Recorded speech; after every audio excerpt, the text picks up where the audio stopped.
Gunung Lawu selalu punya cara sendiri untuk terlihat memikat. Dari kejauhan, punggungnya tampak tenang, seolah hanya hamparan hutan, batu, dan kabut yang bersandar di langit. Namun bagi orang-orang yang pernah benar-benar menapakkan kaki ke lerengnya, Lawu bukan sekadar gunung. Ada sesuatu yang sulit dijelaskan dengan logika, sesuatu yang membuat suasananya terasa lebih tua, lebih diam, dan entah kenapa, seperti memperhatikan siapapun yang datang. Pagi itu, langit di kawasan base camp masih diselimuti dingin yang menggigit. Embun menempel di dedaunan, sementara kabut tipis bergelayut di antara atap-atap warung sederhana yang berjajar di dekat pintu masuk jalur pendakian. Beberapa pendaki tampak sibuk memeriksa carrier, mengencangkan tali sepatu, atau menyesap kopi panas sebelum memulai perjalanan. Di tengah kesibukan itu, 4 orang pemuda berdiri di dekat sebuah warung kecil bercat pudar, masing-masing dengan tas besar di punggung dan ekspresi berbeda di wajah mereka. Mereka adalah Rian, Dimas, Fajar, dan Aldi. Rian, yang paling tua di antara mereka, berdiri sambil memeriksa kembali peta jalur yang sudah dilaminating. Wajahnya tenang, sorot matanya tajam, dan gerak-geriknya menunjukkan kebiasaan memimpin. Di kelompok itu, Rian memang selalu menjadi orang yang paling bisa diandalkan. Ia bukan tipe yang banyak bicara, tetapi setiap keputusannya biasanya dipikirkan matang-matang. Dalam beberapa pendakian sebelumnya, sikap tenangnya sering menjadi penyeimbang ketika yang lain mulai gegabah. Berbeda dengan Rian, Dimas justru tampak paling santai. Ia duduk di bangku kayu warung sambil menyeruput teh panas, satu kaki dinaikkan ke bangku, wajahnya memancarkan kepercayaan diri berlebihan. Dari semua anggota tim, Dimas adalah yang paling suka menantang sesuatu yang dianggap tabu. Ia sering tertawa ketika mendengar cerita tentang jalur angker, penunggu hutan, atau pantangan-pantangan gunung. Baginya, cerita seperti itu hanya bumbu yang dibesar-besarkan agar pendakian terdengar lebih seram dari kenyataannya. Kalau dengar cerita orang, kayaknya di atas nanti kita bukan naik gunung, tapi masuk dunia lain, katanya sambil tersenyum miring. Aldi yang sedang merapikan rain cover langsung menoleh. Usianya paling muda, baru 20 tahun, dan ini adalah pendakian terjauh yang pernah ia lakukan. Ia punya semangat besar, tetapi wajahnya masih menyimpan kegugupan yang belum bisa disembunyikan. "Jangan gitu, Mas," kata Aldi pelan. "Dari semalam aku udah denger macam-macam soal Lawu. Katanya kalau ngomong sembarangan bisa kena." Dimas tertawa kecil. "Kena apa?" ditegur kabut. Fajar yang sedari tadi diam akhirnya mengangkat kepala. Ia berdiri agak terpisah dari yang lain, memperhatikan lereng gunung yang tertutup kabut putih keabu-abuan. Dari 4 orang itu, Fajar adalah yang paling pendiam. Ia jarang ikut bercanda, lebih sering mengamati. Tatapannya sering kosong seperti memikirkan sesuatu yang jauh, dan kadang ia menangkap hal-hal kecil yang luput dari orang lain. "Bisa aja," gumam Fajar. Dimas meliriknya. "Nah, satu ini mulai. Pasti mau bilang Lawu beda auranya." Fajar tidak langsung menjawab. Ia hanya menatap ke arah jalur masuk yang dibatasi gapura sederhana, lalu berkata lirih, "Memang beda." Jawaban singkat itu membuat Aldi menelan ludah. Rian yang mendengar percakapan mereka hanya menghela napas pendek, lalu memasukkan peta ke saku jaket. "Sudah," ucap Rian tegas. "Kita kesini buat naik, bukan debat soal mistis. Yang penting jaga ucapan, jaga sikap, jangan pisah dari rombongan." "Siap, Komandan," sahut Dimas sambil memberi hormat main-main. Warung kecil tempat mereka berhenti pagi itu dikelola seorang lelaki tua berusia sekitar 60 tahun. Tubuhnya kurus, rambutnya hampir seluruhnya putih, dan kulit wajahnya keriput seperti kulit kayu kering. Ia sejak tadi tidak banyak bicara, hanya menata gelas-gelas kopi di meja. Namun ketika mendengar obrolan mereka, matanya perlahan terangkat. "Kalian pertama kali ke Lawu?" tanyanya. Rian mengangguk sopan. "Saya yang kedua kali, Pak. Yang lain baru pertama." Lelaki tua itu memandang satu persatu wajah mereka, seolah menilai sesuatu yang tidak terlihat. Lalu ia berkata dengan suara datar, "Kalau begitu, ingat saja, di gunung ini, jangan sombong. Jangan merasa hafal arah. Jangan asal bicara. Dan kalau nanti ada yang manggil dari hutan, pastikan dulu itu teman kalian." Aldi refleks menoleh ke arah pepohonan di luar warung, padahal tak ada siapa-siapa di sana. Dimas malah tersenyum tipis. "Kalau ada yang manggil 3 kali gimana, Pak?" Harus jawab atau lari. Lelaki tua itu tidak ikut tersenyum. Wajahnya tetap datar, tetapi sorot matanya berubah dingin. Lebih baik diam, katanya. Sebab tidak semua yang memanggil kalian itu manusia. Ucapan itu menggantung di udara seperti embun yang tak jatuh-jatuh. Aldi langsung menunduk, berpura-pura sibuk mengecek tali carrier. Bahkan Dimas, meski masih memasang wajah santai, tidak segera menanggapi. Hanya suara angin yang terdengar melewati celah warung, membawa hawa dingin dari arah gunung. Beberapa detik kemudian, lelaki tua itu kembali sibuk menata gelas, seolah tak pernah mengatakan apa-apa. Rian membayar minuman mereka, lalu mengajak yang lain bersiap. Sebelum benar-benar beranjak, Fajar kembali menatap ke arah lereng berkabut. Sejak tiba di kawasan base camp sekitar setengah jam lalu, ada satu perasaan yang terus mengganggunya. Perasaan samar bahwa ada sesuatu yang menunggu di atas sana. Bukan seperti bahaya yang jelas bentuknya, melainkan semacam firasat dingin yang merayap perlahan ke tengkuk. Ia tidak tahu kenapa. Mungkin karena sejak subuh tadi burung-burung terdengar terlalu sepi. Mungkin karena kabut di lereng tampak seperti bergerak tidak wajar. Atau mungkin karena ketika mereka turun dari kendaraan tadi, Fajar sempat melihat sesosok bayangan berdiri jauh di dekat pohon pinus. Dia memandang ke arah mereka. Saat ia menoleh lagi, sosok itu sudah tidak ada. Ayo, Jar, panggil Rian. Fajar tersentak kecil. Iya. Mereka pun mulai berjalan menuju titik awal pendakian. Langkah-langkah sepatu gunung mereka beradu dengan tanah yang masih lembab oleh embun pagi. Udara dingin terasa segar, menusuk paru-paru, namun juga memberi semangat. Dari kejauhan, jalur itu tampak ramah, lorong kecil di antara pepohonan, dengan aroma tanah basah dan dedaunan yang menenangkan. Setidaknya, begitulah kesannya di awal. Aldi berjalan paling belakang, sesekali menoleh ke sekitar dengan mata penuh rasa ingin tahu. Ia sebenarnya sudah lama ingin mendaki Lawu. Gunung itu punya reputasi yang membuatnya penasaran sejak kecil, bukan hanya karena keindahan puncaknya, tetapi juga karena cerita-cerita yang beredar di kampungnya. Tentang kabut yang bisa menyesatkan orang, tentang suara gamelan di malam hari, tentang pendaki yang merasa melihat pasar di tengah hutan, atau sosok-sosok yang hanya muncul di tikungan jalur tertentu. Dulu, semua itu terdengar seperti dongeng. Namun berdiri langsung di kaki Lawu membuat cerita-cerita itu terasa sedikit lebih nyata. Mas Rian, kata Aldi setelah beberapa menit berjalan, jalur ini rame, kan? Kalau musim pendakian? Iya, jawab Rian tanpa menoleh. Kenapa? Enggak, cuma nanya.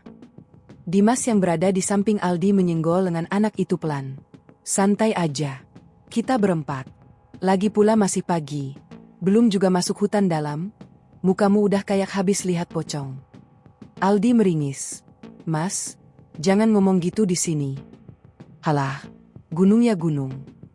Fajar yang berada di depan Dimas mendadak berhenti. Gerakan itu membuat Dimas hampir menabraknya dari belakang. Kenapa? Tanya Rian. Fajar menoleh pelan. Kalian dengar sesuatu? Mereka semua terdiam. Angin berembus pelan. Daun-daun bergesekan. Dari kejauhan terdengar samar suara seorang pendaki lain tertawa. Tidak ada apa-apa selain bunyi pagi yang wajar di jalur gunung. Enggak ada, kata Dimas. Perasaanmu aja. Fajar menatap ke arah hutan di sisi kiri jalur. Beberapa detik. Lalu ia menggeleng. Mungkin. Rian memperhatikan wajah Fajar sesaat, tapi tidak berkata apa-apa. Ia hanya memberi isyarat agar perjalanan dilanjutkan.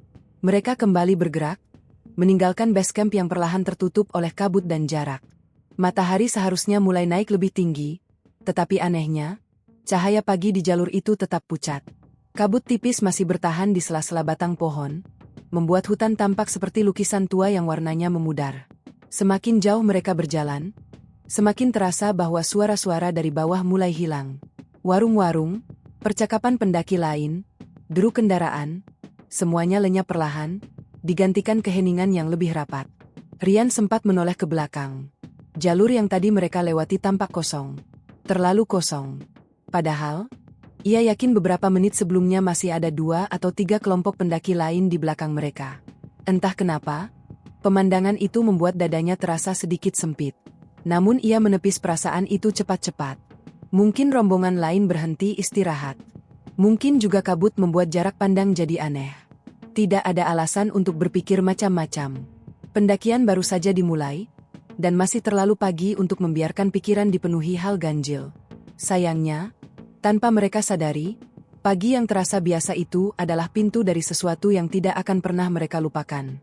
Karena Gunung Lawu, hari itu, belum benar-benar menerima kedatangan mereka. Jalur pendakian itu terus menanjak perlahan, membelah hutan yang semakin rapat seiring langkah mereka menjauh dari base camp. Di awal perjalanan, suasana masih cukup bersahabat. Akar-akar pohon besar melintang di tanah seperti tangga alami, dan sinar matahari sesekali menembus sela dedaunan, jatuh dalam garis-garis tipis ke permukaan jalur yang lembab. Namun semakin jauh mereka masuk, udara mulai berubah.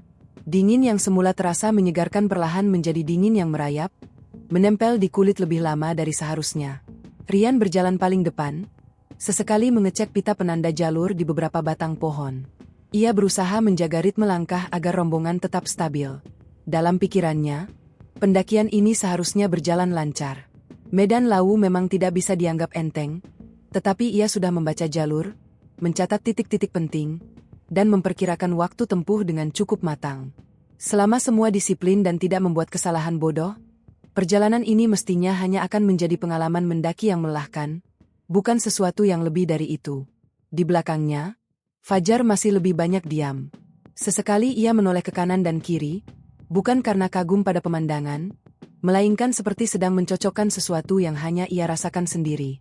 Ia tidak bisa menjelaskan pada teman-temannya bahwa sejak beberapa menit lalu ada satu bunyi aneh yang terus muncul di sela suara angin. Bukan bunyi yang jelas, hanya semacam gema pelan, seperti nada panjang yang ditarik dari kejauhan. Kadang terdengar, kadang hilang. Terlalu samar untuk diyakini, tapi cukup nyata untuk membuat bulu kuduknya tak benar-benar tenang. Dimas, seperti biasa, justru terlihat paling menikmati perjalanan. Ia terus melempar candaan, mengomentari bentuk pohon yang aneh, atau menggoda Aldi yang beberapa kali terpeleset di tanah basah. Di matanya, pendakian ini masih seperti petualangan biasa. Hutan tetaplah hutan. Kabut tetaplah kabut. Semua cerita menyeramkan yang beredar tentang Lawu baginya hanyalah warisan imajinasi orang-orang yang terlalu mudah takut pada kesunyian. Kalau nanti benar ada yang manggil dari balik pohon, kata Dimas sambil tertawa kecil, aku pengin tanya sekalian, jalur tercepat ke puncak lewat mana? Aldi yang berada di belakangnya langsung meringis. Mas Dimas, jangan mulai lagi deh. Loh? Serius? Biar hemat tenaga. Bercandanya jangan gitu. Dari tadi rasanya udah enggak enak. Dimas menoleh sambil berjalan mundur beberapa langkah, menghadap Aldi. Kamu ini datang ke gunung bawa carrier apa bawa rasa takut? Ya memang takut. Kenapa? Salah? Enggak salah. Cuma jangan dipelihara. Nanti yang enggak ada malah jadi kayak ada. Rian mendengar percakapan itu dan langsung menyela tanpa menoleh. Mas, jaga omongan. Dimas mendecih pelan, tapi ia tidak membantah. Iya. Mereka lalu berhenti di sebuah tanah agak datar untuk mengatur napas. Jalur di titik itu sedikit terbuka, memberi ruang bagi angin gunung untuk berembus lebih bebas. Bau tanah basah bercampur daun pinus memenuhi udara. Aldi menurunkan carriernya sambil mengusap keringat di leher. Sedangkan Rian membuka botol minum lalu menyerahkannya bergantian. Fajar tidak langsung duduk. Ia justru berdiri diam, menatap ke arah deretan pohon di sisi kanan jalur. Ada apa lagi? Tanya Rian, memperhatikan perubahan ekspresinya. Fajar mengerutkan dahi. Tadi kayak ada orang lewat. Dimas ikut menoleh ke arah yang ditatap Fajar. Hanya ada batang-batang pohon yang berdiri rapat, sebagian tertutup lumut, sebagian lagi setengah hilang di balik kabut tipis. Orang mana? Kata Dimas. Kita aja nggak lihat rombongan lain dari tadi. Fajar menggeleng pelan. Enggak tahu. Cuma sekilas. Putih. Aldi yang tadinya sedang minum langsung berhenti. Putih apanya? Kayak baju. Atau kain. Cepat banget. Dimas tertawa pendek. Nah, mulai nih. Itu MAH kabut. Fajar menatapnya datar. Kabut enggak jalan di antara pohon. Kalimat itu membuat Aldi refleks melihat ke arah hutan lagi, dan untuk pertama kalinya sejak pendakian dimulai, ia benar-benar berharap mereka masih bisa mendengar suara rombongan lain di dekat situ. Namun yang terdengar hanya desir angin, jauh lebih pelan daripada keheningan yang menyelimuti tempat itu. Rian berdiri, menepuk bahu Fajar pelan. Kita lanjut. Jangan terlalu lama berhenti. Mereka kembali berjalan. Kali ini hutan terasa sedikit berbeda. Jalur yang tadi cukup terang perlahan masuk ke area yang lebih teduh, dengan pohon-pohon tinggi yang cabangnya saling bertaut di atas kepala. Cahaya matahari terpotong-potong, hanya tersisa serpihan redup di tanah. Di beberapa tempat, kabut tidak lagi menggantung tipis, melainkan seperti berkumpul di antara batang pohon, diam dan padat, seolah memang sengaja tinggal di sana. Aldi semakin sering menoleh ke belakang. Mula-mula hanya karena kebiasaan, tetapi lama-lama lebih karena ada perasaan tidak nyaman yang sulit dijelaskan. Ia merasa langkah mereka terlalu sunyi. Biasanya, jalur pendakian selalu punya tanda kehidupan. Suara orang tertawa dari kejauhan, bunyi trekking pole mengenai batu, atau seruan singkat antar pendaki. Tapi sejak hampir setengah jam terakhir, suara-suara itu lenyap sama sekali. Mas Rian, panggil Aldi pelan. Ya. Perasaan tadi ada rombongan lain di belakang kita. Ya. Rian tidak langsung menjawab. Ia sendiri sempat memikirkan hal itu. Ketika menoleh beberapa waktu lalu, jalur di belakang memang kosong total. Padahal jarak mereka dengan rombongan lain seharusnya tidak terlalu jauh. Mungkin mereka istirahat. Jawab Rian akhirnya. Lama banget. Dimas menyahut sebelum Rian sempat menambahkan apa-apa. Ya bisa aja. Enggak semua orang kuat jalan terus kayak kita. Namun jawaban itu tidak benar-benar menenangkan siapapun, bahkan dirinya sendiri. Dimas mulai sadar bahwa bukan cuma Aldi yang merasa ada yang janggal. Ia juga mulai menangkap sesuatu yang aneh. Hutan ini terlalu diam. Bukan diam yang nyaman, melainkan diam yang seperti menunggu. Mereka tiba di tikungan jalur yang ditandai pohon tua berakar besar. Bentuknya mencolok, seperti sosok raksasa yang membungkuk. Di batangnya ada bekas goresan panjang, entah karena usia atau pernah tersambar sesuatu. Rian sempat memperlambat langkah, memastikan arah jalur benar. Di pohon itu tampak pita penanda yang sudah agak kusam, tanda bahwa mereka masih berada di jalur resmi. Masih aman, ucapnya. Dimas melewati pohon itu lebih dulu, lalu tanpa pikir panjang menepuk batangnya pelan. Permisi, Mbah. Rian menoleh tajam. Jangan aneh-aneh. Lah, justru sopan. Bukan itu maksudku. Dimas mengangkat bahu. Namun baru beberapa langkah setelah melewati pohon besar itu, ia mendadak berhenti sendiri. Ada apa? Tanya Aldi. Dimas mengerutkan kening. Kalian bau sesuatu. Mereka semua otomatis diam dan menghirup udara. Awalnya tak ada yang terasa. Lalu perlahan, di sela bau tanah dan daun basah, muncul aroma lain. Tipis sekali, hampir seperti ilusi. Wangi bunga. Bukan bunga hutan yang segar, tapi wangi seperti melati yang sudah terlalu lama tersimpan di ruang tertutup. Manis, dingin, dan anehnya terasa tidak cocok dengan udara gunung. Aldi langsung memeluk tali dadanya lebih erat. Aku juga nyium. Rian menatap sekitar. Tidak ada tanaman berbunga di dekat situ. Hanya pakis, akar, semak basah, dan pohon tinggi yang diam. Ia melangkah pelan sambil mengamati sisi jalur.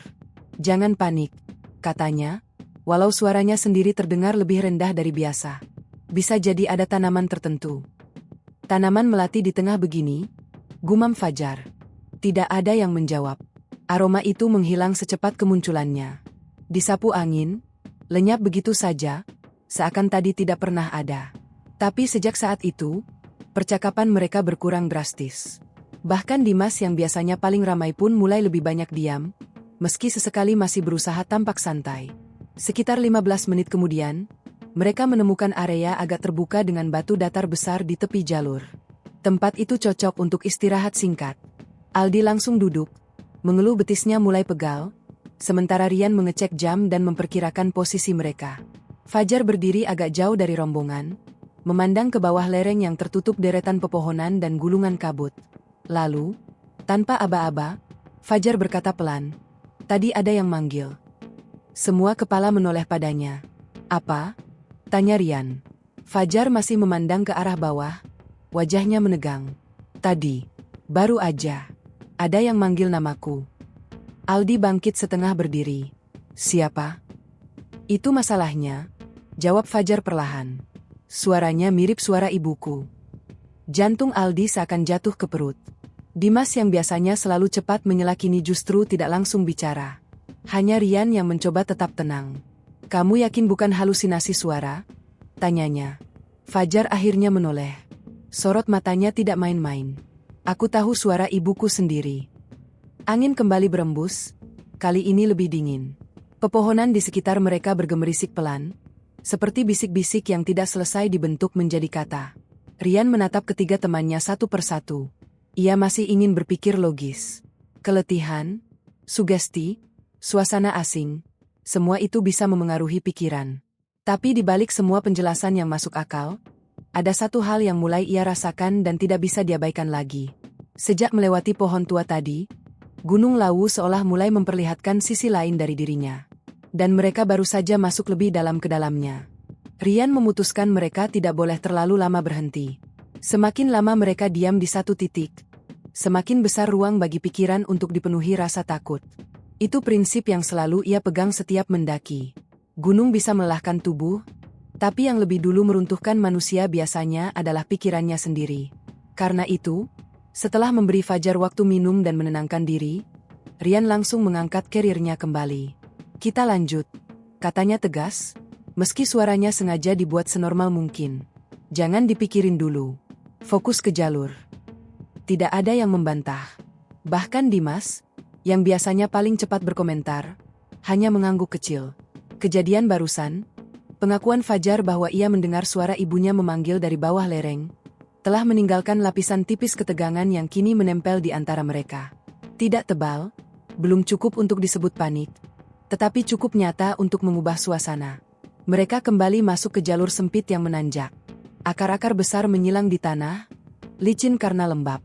Di sisi kanan, lereng menurun cukup curam ke dalam rimbunan semak dan pohon yang rapat. Sementara di sisi kiri, dinding tanah dan batu menahan jalur seperti lorong alami. Kabut masih bergerak perlahan di sela batang-batang pinus, sesekali menutupi pandangan beberapa meter ke depan sebelum kembali menipis. Aldi kini berjalan di tengah, tepat di antara Dimas dan Fajar. Ia sengaja tidak mau berada paling belakang. Sejak Fajar mengatakan ada suara yang memanggil namanya, imajinasi Aldi bergerak liar kemana-mana. Ia mulai merasa setiap desiran daun terdengar seperti langkah, setiap gerak bayangan di sudut mata terasa seperti sosok yang sedang mengawasi. Ia berkali-kali mengingatkan dirinya sendiri bahwa semua itu belum tentu nyata. Tapi justru itulah masalahnya. Di tempat seperti ini, yang belum tentu nyata, terasa lebih menakutkan daripada sesuatu yang jelas terlihat. "Aldi." Anak itu langsung menoleh cepat ke samping. Dimas mengernyit. "Kaget amat. Aku cuma mau bilang tali tasmu lepas satu." Aldi menelan ludah, lalu buru-buru merapikan tali karirnya. "Kupikir, nggak apa-apa." Dimas menatapnya sesaat, lalu berusaha tersenyum. "Tenang. Selama yang manggil masih mukaku, berarti aman." Kalimat itu sebenarnya dimaksudkan untuk mencairkan suasana, tetapi hanya menghasilkan senyum tipis yang cepat menghilang. Bahkan Dimas sendiri merasa candaannya terdengar hambar. Ia tidak suka mengakui ketidaknyamanan, apalagi di depan teman-temannya, tetapi semakin lama ia berjalan, semakin ada sesuatu yang mengganggu bagian belakang pikirannya. Hutan ini terasa berbeda dari gunung-gunung lain yang pernah ia daki. Bukan karena lebih seram secara langsung. Justru karena semuanya tampak terlalu biasa, terlalu diam, terlalu seperti menahan sesuatu. Sekitar 20 menit kemudian, jalur mulai sedikit terbuka. Pepohonan tidak lagi terlalu rapat, dan mereka bisa melihat langit abu-abu pucat di sela cabang-cabang tinggi. Namun cahaya yang turun tetap redup, seolah matahari enggan benar-benar menembus kawasan itu. Udara di tempat itu juga berubah lagi, lebih dingin, tapi sekaligus pengap, seperti napas yang tertahan. Fajar melambat, lalu berhenti di dekat batu besar yang bentuknya agak aneh. Batu itu menjulang setinggi dada orang dewasa, permukaannya hitam kehijauan oleh lumut, dan salah satu sisinya tampak halus seperti pernah disentuh berkali-kali. Di depannya ada beberapa daun kering yang tersusun tidak wajar, seperti bekas sesuatu pernah diletakkan di sana. "Lihat ini," kata Fajar pelan. Rian mendekat. "Kenapa?" Fajar menunjuk permukaan batu itu. "Kayak tempat orang naruh sesuatu." Dimas ikut melihat. "Sesajen, maksudmu?" "Bisa jadi. Aldi refleks mundur setapak. Jangan dekat-dekat, deh. Rian mengamati sekeliling. Ia tidak melihat tanda apapun selain batu dan jalur yang terus menanjak. Tapi entah kenapa, suasana di sekitar batu itu memang terasa lain. Angin yang tadi cukup terasa mendadak melemah. Hutan seakan menahan suara. Bahkan desir daun pun terdengar lebih pelan. Sudah, lewat aja, ucap Rian akhirnya. Jangan disentuh apa-apa. Dimas yang tadinya hendak mendekat urung melangkah. Mereka melewati batu itu satu persatu. Saat Aldi melintas, ia menunduk dalam-dalam tanpa sadar, seperti seorang anak kecil yang diajari sopan santun ketika melewati makam. Tidak ada yang menertawakannya. Tidak ada yang merasa perlu. Setelah melewati batu itu, pendakian terasa lebih berat. Bukan cuma karena tanjakan, tetapi karena tubuh mereka mulai benar-benar bekerja. Napas memburu, punggung berkeringat di balik jaket, betis mulai menegang. Mereka berhenti lagi di sebuah tikungan untuk minum. Kali ini tak seorang pun bicara beberapa menit lamanya. Rian memanfaatkan momen itu untuk mengecek ponsel. Tidak ada sinyal. Ia sudah menduga, jadi tidak kaget. Tapi saat membuka aplikasi Kompas, ia sempat mengerutkan dahi. Jarumnya bergerak pelan, lalu berputar setengah lingkaran sebelum berhenti di arah yang tidak masuk akal. Rian menggoyangkan ponsel, mematikannya sebentar, lalu membuka lagi. Jarumnya tetap tidak stabil. Kenapa? Tanya Dimas yang melihat ekspresinya berubah. Kompas di HP ngaco, jawab Rian singkat. Medan magnet kali. Mungkin. Rian memasukkan kembali ponsel itu, tapi dalam hatinya ada kegelisahan baru yang tipis. Ia tahu kompas digital bisa error. Itu hal biasa. Namun digabung dengan suasana ganjil sejak tadi, hal kecil itu cukup untuk menambah beban dalam kepalanya. Ia tidak ingin menunjukkan keraguan di depan yang lain. Setidaknya belum. Mereka kembali berjalan, dan untuk beberapa lama tidak terjadi apa-apa. Jalur tetap menanjak, kadang landai sebentar, lalu naik lagi. Kabut datang dan pergi. Suara langkah mereka menjadi ritme utama yang mengisi perjalanan. Sampai akhirnya, di satu titik, Aldi yang berjalan paling belakang mendadak berhenti. Mas. Suaranya pelan, tapi cukup membuat ketiganya menoleh serempak. Ada apa? Tanya Rian. Aldi menatap ke belakang jalur dengan wajah pucat. Tadi ada yang jalan. Siapa? Kata Dimas, langsung menoleh ke arah yang sama. Enggak tahu. Di belakang kita. Kayak ada orang lewat cepat. Rian bergerak mendekat ke Aldi, lalu melihat ke bawah jalur yang mereka lewati tadi. Kosong. Tidak ada siapa-siapa. Hanya lorong tanah lembab yang berkelok di antara batang-batang pohon dan kabut tipis yang menggantung. Kamu lihat jelas? Tanya Rian. Aldi menggeleng ragu. Cuma dari ekor mata. Tapi aku yakin ada gerakan. Dimas memaksa tertawa. Dari tadi yang muncul cuma, sekilas, kayak, mungkin. Gunung ini bikin mata kita drama banget. Namun ucapannya tidak setegas biasanya. Karena sesungguhnya, beberapa menit sebelumnya, ia juga sempat merasakan sesuatu. Bukan melihat, melainkan mendengar. Bunyi langkah pendek di belakang rombongan, berhenti setiap kali ia menoleh. Ia memilih tidak mengatakan itu pada siapapun. Kita rapat aja jalanannya, kata Rian. Jangan ada yang ketinggalan terlalu jauh. Mereka pun melanjutkan perjalanan dengan jarak lebih dekat. Kini tak ada lagi yang berjalan terlalu santai. Aldi hampir menempel pada Dimas. Fajar lebih sering menoleh ke kanan dan kiri. Rian menjaga kecepatan, telinganya waspada pada setiap bunyi yang tidak biasa. Lalu, ketika mereka melewati area dengan deretan pohon pinus yang batangnya lurus tinggi seperti tiang-tiang gelap, suara itu terdengar. Samar. Panjang. Seperti nada yang ditiup dari kejauhan. Mereka semua berhenti hampir bersamaan. Itu? Aldi berbisik. Suaranya gemetar. Tidak ada yang menjawab. Suara itu datang lagi, kali ini lebih pelan. Sulit dikenali. Bisa jadi hanya angin yang menembus celah pepohonan. Bisa jadi gesekan batang. Tapi entah kenapa, bunyinya memiliki pola yang terlalu teratur. Seperti alunan. Seperti bunyi seruling yang dimainkan sangat jauh dari sana. Fajar menatap ke arah hutan sebelah kiri jalur. Dari sana. Dimas mengerutkan dahi, berusaha memaksa logika bekerja. Paling suara bambu kena angin. Di sini enggak ada bambu, jawab Fajar. Kalimat itu mematikan sisa alasan yang hendak dilontarkan Dimas. Semua orang diam. Suara seruling samar itu hanya terdengar beberapa detik, lalu menghilang. Hutan kembali tenggelam dalam keheningan. Rian menarik napas pelan. Jangan dicari sumbernya. Kita lanjut. Tak seorang pun membantah. Mereka kembali berjalan, tapi kali ini langkah mereka lebih cepat, seolah naluri seluruh tubuh memerintahkan agar segera meninggalkan tempat itu. Aldi tidak berani lagi menoleh ke belakang. Fajar terus menatap lurus ke depan. Dimas mulai menggigit bibirnya sendiri, tanda ia sedang menahan sesuatu. Dan Rian, meski tetap menjaga wajahnya tenang, mulai sadar bahwa cerita-cerita tentang Lawu barangkali tidak sepenuhnya lahir dari mulut orang-orang yang terlalu percaya tahayul. Karena semakin jauh mereka masuk, semakin jelas rasanya bahwa gunung ini bukan cuma tempat untuk didaki. Ada sesuatu di sini. Sesuatu yang belum menampakkan diri sepenuhnya, tetapi sudah cukup dekat untuk membuat udara terasa berbeda, langkah terasa lebih berat, dan keheningan terasa seperti tatapan. Dan hari mereka di Lawu, sebenarnya, baru saja dimulai. Menjelang siang, jalur pendakian mulai berubah karakter.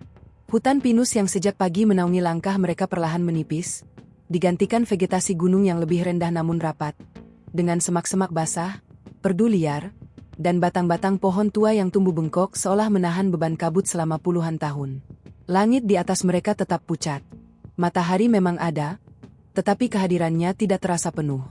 Cahayanya jatuh tipis dan dingin, tidak cukup hangat untuk mengusir udara lembab yang semakin menggigit. 4 pendaki itu terus bergerak dalam formasi rapat. Rian di depan, menjaga ritme dan arah. Di belakangnya Fajar, diam seperti biasa, tetapi kini dengan mata yang jauh lebih awas. Dimas berada setelahnya, berusaha terlihat santai meski bahunya semakin tegang. Aldi di posisi paling belakang lagi, walau sesekali ia mempercepat langkah agar tidak terlalu jauh tertinggal.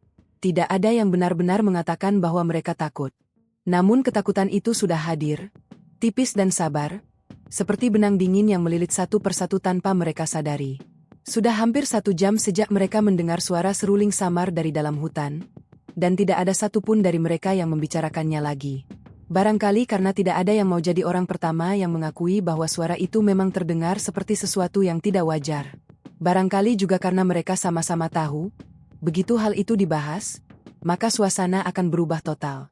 Selama masih diam, mereka masih bisa berpura-pura semuanya normal. Rian sesekali mengecek tanda jalur di batang pohon atau jejak pijakan yang tampak cukup jelas di tanah. Sejauh ini, semua masih masuk akal. Tidak ada percabangan rumit, tidak ada petunjuk yang membingungkan. Tapi ada satu hal kecil yang mulai mengusiknya, perjalanan terasa lebih panjang dari perkiraan. Mereka sudah berjalan cukup lama, dengan kecepatan yang seharusnya membawa mereka ke titik istirahat berikutnya. Namun entah kenapa, suasana sekitar seperti tak banyak berubah. Hutan tetap itu-itu saja. Kabut tetap menggantung di jarak yang sama. Seolah mereka bergerak maju, tapi gunung menahan perubahan pemandangan agar tetap tampak berulang. Mas Rian, kata Dimas akhirnya, memecah sunyi. Kita udah harusnya sampai pos berikut belum? Rian tidak langsung menjawab. Ia menatap ke depan beberapa saat sebelum berkata, harusnya enggak lama lagi. Dari tadi jawabannya, enggak lama lagi. Gumam Aldi pelan, lebih pada dirinya sendiri. Rian mendengarnya, tetapi memilih tidak menanggapi. Ia tidak ingin kegelisahan itu menular lebih jauh. Sebagai orang yang paling diandalkan, ia tahu wajahnya harus tetap tenang, walau pikirannya mulai mencatat hal-hal yang tidak beres. Ia memperhatikan jam tangan. Waktu berjalan normal. Tidak ada yang aneh di sana. Namun jalur ini, jalur ini terasa seperti punya cara sendiri untuk membuat waktu kehilangan bentuknya. Mereka tiba di sebuah tikungan sempit dengan tanah agak menurun sebelum kembali menanjak. Di sisi kiri ada jurang dangkal tertutup semak, sementara di kanan berdiri 3 pohon besar yang akarnya mencengkeram batu-batu hitam. Ketika Rian melewati tikungan itu, langkahnya mendadak terhenti. Di tanah, tak jauh dari akar pohon pertama, tergeletak bungkus permen warna merah. Benda itu tampak sepele, sangat sepele. Namun justru karena itulah seluruh tubuh Rian terasa menegang. Ia mengenali bungkus itu. Aldi yang hampir menabraknya ikut berhenti. Kenapa? Rian menunjuk ke bawah. Itu. Aldi memicingkan mata. Bungkus permen. Dimas mendekat. Wajahnya langsung berubah. Loh. Fajar yang paling akhir sampai menatap tanpa berkedip. Beberapa detik kemudian ia berkata pelan. Itu punyaku. Tidak ada yang bicara sesaat. Pagi tadi, saat mereka berhenti untuk minum di area agak terbuka, Fajar memang sempat membuka permen kopi dari saku jaketnya. Bungkus merah itu ia remas, lalu dimasukkan ke kantong sampah kecil di sisi tas. Semua orang melihatnya. Tidak mungkin benda yang sama bisa ada di sini kecuali ada penjelasan masuk akal. Namun penjelasan itu justru tidak segera muncul. Mungkin sama, kata Dimas cepat, meski nada suaranya terlalu dipaksakan. Maksudku, bungkusnya mirip. Fajar jongkok perlahan, tanpa menyentuh benda itu. Di salah satu sudut bungkus tampak sobekan kecil berbentuk segitiga. Aku yang sobek begini tadi, katanya. Aldi mundur setapak. Jadi, kita muter. Enggak mungkin. Rian menjawab spontan, mungkin terlalu cepat. Jalur tadi lurus terus. Enggak ada percabangan. Tapi itu bungkus Fajar, kata Aldi. Kini suaranya makin tipis. Kalau itu memang punya dia, berarti kita balik ke tempat yang sama. Tidak ada yang sanggup membantah dengan yakin. Rian memaksa dirinya berpikir cepat. Bisa jadi bungkus itu jatuh dari tas Fajar saat berjalan, lalu mereka baru melihatnya sekarang. Bisa jadi angin membawanya. Bisa jadi ada pendaki lain dengan permen yang sama. Tapi semakin ia menyusun alasan, semakin lemah alasan-alasan itu terdengar bahkan di kepalanya sendiri. Jangan disentuh, katanya akhirnya. Kita lanjut. Lanjut kemana? Aldi nyaris berbisik. Kalau jalannya muter. Ke depan. Jawaban itu terdengar tegas, tetapi tidak menyelesaikan apapun. Tetap saja, mereka bergerak lagi. Tidak ada pilihan lain selain maju. Namun kini langkah mereka tidak lagi sama seperti sebelumnya. Ada kewaspadaan kasar, hampir seperti rasa dikejar, meski mereka tidak tahu oleh apa. Beberapa menit berlalu. Lalu kabut turun. Bukan kabut tipis seperti yang sejak pagi menemani mereka, melainkan kabut yang lebih berat, lebih padat, muncul perlahan dari sela semak dan batang pohon hingga menelan jarak pandang sedikit demi sedikit. Dalam waktu singkat, dunia di sekitar mereka mengecil. Yang terlihat hanya jalur beberapa meter ke depan, punggung teman di depan, dan putih kusam yang mengambang di mana-mana. Rapat, kata Rian. Jangan ada yang jauh. Mereka hampir berjalan beriringan kini. Aldi sampai memegang ujung carrier Dimas agar tidak terpisah. Udara terasa lebih dingin dari sebelumnya, namun ada sesuatu yang aneh. Di balik dingin itu, sesekali muncul hembusan hangat yang lewat cepat di antara mereka, seperti napas seseorang yang melintas sangat dekat. Setiap kali itu terjadi, Aldi menoleh refleks, tetapi tak pernah ada siapa-siapa. Lalu suara itu datang. Bukan seruling kali ini, melainkan langkah.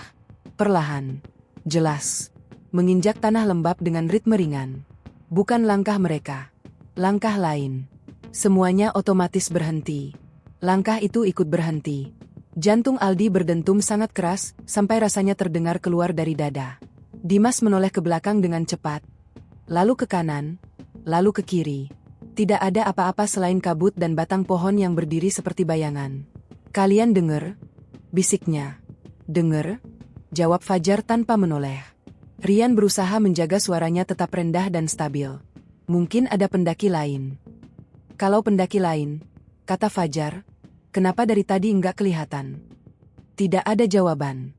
Beberapa detik kemudian, langkah itu terdengar lagi. Kali ini seperti berputar, entah dari kiri ke belakang, lalu hilang. Aldi langsung menunduk, bibirnya komat kamit membaca doa sekenanya. Dimas menelan ludah, tangannya mengepal tali tas begitu keras, sampai buku-buku jarinya memutih. Bahkan Rian kini tak lagi bisa memaksa pikirannya sepenuhnya logis. Lalu, dari kabut di sisi kanan jalur, tampak sesuatu bergerak. Semuanya menegang. Awalnya hanya bayangan samar. Tinggi. Langsing. Diam di antara dua batang pohon. Terlalu pucat untuk disebut gelap. Terlalu utuh untuk disebut kabut. Sosok itu tidak mendekat. Tidak juga menghilang. Hanya berdiri, separuh tertutup putih tebal, seolah sedang mengamati mereka dari jarak yang tak jauh. Aldi refleks menarik napas tajam. Mas. Dimas mengikuti arah pandangnya. Wajahnya langsung kehilangan sisa-sisa santai. Itu apaan? Rian memicingkan mata, berusaha memastikan apa yang dilihatnya. Tapi semakin lama ia menatap, bentuk itu justru terasa semakin sulit dijelaskan. Seperti manusia, tetapi tidak utuh. Seperti kain menjuntai, tetapi tegak berdiri. Beberapa detik berlalu dalam kebekuan yang nyaris tak tertahankan. Lalu angin datang. Kabut bergeser.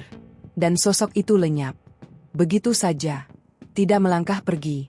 Tidak memudar perlahan. Hanya, tidak ada. Aldi hampir terduduk kalau tidak segera dipegang Dimas. Aku lihat.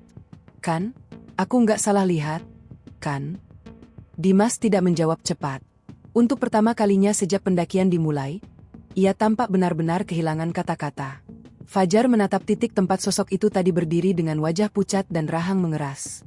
Sementara Rian menarik napas panjang, lalu berkata dengan suara yang dipaksakan setenang mungkin. Kita jalan sekarang. Jangan lihat ke samping. Jangan panggil siapa-siapa. Fokus ke depan. Tidak ada yang protes. Tidak ada yang bertanya lagi. Mereka bergerak hampir tergesa, sepatu menekan tanah basah, bahu saling bersentuhan dalam kabut yang terasa semakin hidup.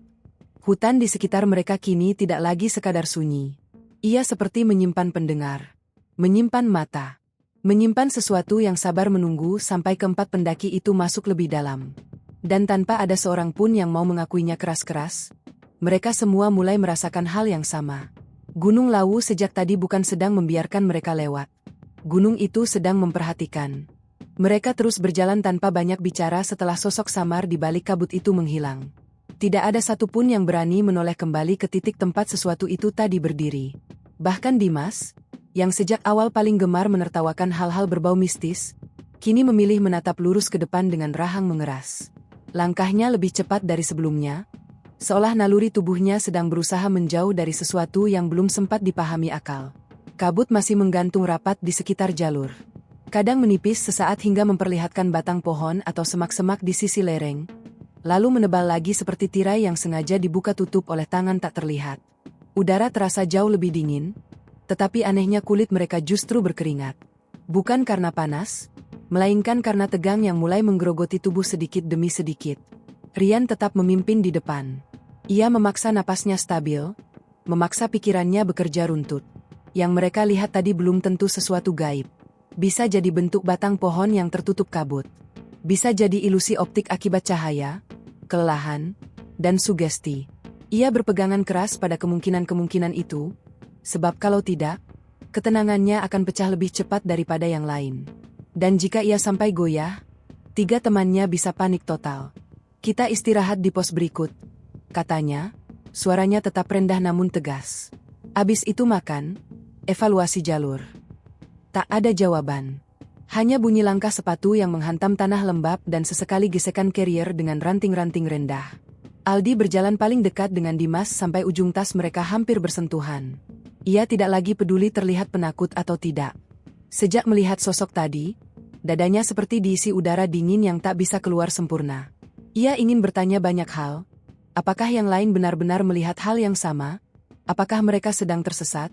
Apakah sebaiknya turun sekarang juga? Tetapi semua pertanyaan itu tertahan di tenggorokan. Fajar, seperti biasa, tetap diam. Namun diamnya kali ini bukan diam pengamat, melainkan diam orang yang sedang mendengarkan sesuatu. Sesekali ia memiringkan kepala sedikit, seperti berusaha menangkap bunyi yang terlalu tipis untuk didengar orang lain. Wajahnya pucat. Ia masih tidak bisa melupakan suara yang memanggil namanya dengan nada persis seperti ibunya tadi. Semakin lama ia memikirkannya, semakin ia yakin itu bukan sekadar halusinasi kelelahan. Suara itu terlalu jelas, terlalu akrab. Dan justru karena akrab itulah, ia terasa jauh lebih salah. Sekitar 20 menit kemudian, jalur sedikit menurun lalu melebar di area berbatu. Kabut mulai terpecah-pecah, cukup memberi ruang pandang yang lebih jauh. Di depan, tampak sebuah papan kayu tua yang berdiri miring di sisi jalur. Tulisan di permukaannya sudah kusam dimakan cuaca, tetapi masih cukup terbaca. Pos 2. Aldi nyaris menghela napas lega. Akhirnya. Rian mendekat ke papan itu, menatapnya lama beberapa detik, lalu memandang sekeliling. Area itu memang tampak seperti titik istirahat. Ada tanah lapang kecil, beberapa batu besar, dan sisa kayu terbakar yang menandakan pernah ada orang membuat api di sana. Namun ada sesuatu yang membuat alisnya mengernyit. Tadi kita udah lewat pos ini belum? Tanya Dimas tiba-tiba. Rian menoleh cepat. Maksudnya? Dimas menunjuk batu besar di dekat papan. Aku kayak pernah lihat batu ini. Aldi yang sedang menurunkan carrier langsung menegang lagi. Jangan bercanda, Mas. Ini bukan bercanda. Fajar mendekat perlahan, lalu menatap salah satu sisi batu itu. Ada guratan putih seperti goresan kapur membentuk garis melengkung. Matanya menyipit. Ini yang tadi, katanya pelan. Rian menoleh. Apa? Batu ini. Tadi ada goresan yang sama. Keheningan jatuh begitu saja. Rian menatap satu persatu wajah temannya. Dimas tampak serius. Fajar juga. Aldi mulai terlihat seperti hampir kehilangan warna di wajahnya. Enggak. Kata Rian akhirnya, lebih seperti menyuruh dirinya sendiri percaya. Kita belum pernah sampai pos ini. Mungkin pos-pos di jalur sini bentuknya mirip. Tulisannya sama-sama pos 2 juga? Tanya Fajar datar. Kalimat itu menancap seperti duri. Rian memalingkan wajah ke papan kayu tua. Ia tidak ingat pernah melihat papan itu sebelumnya. Setidaknya, ia merasa tidak. Tapi semenjak tadi, banyak hal kecil sudah membuat persepsinya goyah. Bungkus permen merah. Kabut yang turun terlalu cepat. Sosok di antara pohon. Dan sekarang ini, kita makan dulu, katanya singkat. Jangan ambil keputusan saat kepala lagi kacau. Mereka akhirnya duduk juga, meski suasana istirahat itu jauh dari tenang. Aldi membuka roti dengan tangan yang sedikit gemetar. Dimas minum cepat-cepat tanpa bicara. Fajar hanya makan 2 gigitan lalu berhenti, lebih sibuk mengawasi sekitar. Rian membuka ponsel sekali lagi, mencoba mencari sinyal. Kosong. Ia lalu membuka aplikasi peta offline yang sudah ia simpan sebelum berangkat. Titik lokasi tak muncul stabil. Ikonnya sempat tampil beberapa detik, lalu bergeser sendiri ke tempat lain, lalu hilang. Bagaimana? Tanya Dimas. Rian menatap layar beberapa saat sebelum mematikannya. GPS enggak akurat. Bagus, gumam Dimas pahit. Lengkap. Angin berembus pelan melintasi area pos. Membawa dingin, bau tanah, dan sesuatu yang lain. Aldi mengangkat kepala perlahan. Bau itu lagi, katanya hampir berbisik. Semua langsung diam dan menghirup udara. Iya, wangi melati. Tipis, dingin, manis, datang entah dari mana. Fajar berdiri lebih dulu. Jangan lama di sini. Setuju, kata Dimas cepat. Rian sebenarnya ingin beristirahat lebih lama agar tenaga pulih, tetapi instingnya sendiri mulai menolak tempat itu. Aroma melati di tengah gunung kosong jelas bukan sesuatu yang ingin ia abaikan begitu saja, terlebih setelah semua keanehan sejak pagi. Ia segera membereskan barang dan memberi isyarat agar yang lain bersiap. Saat itulah Aldi mendadak membeku. Matanya tertuju ke sisi kiri area pos, ke arah jalur kecil yang nyaris tertutup semak. Bibirnya terbuka, tapi beberapa detik tak ada suara keluar. Al, panggil Dimas. Aldi mengangkat tangan perlahan, menunjuk. Itu, ada orang. Mereka semua serentak menoleh.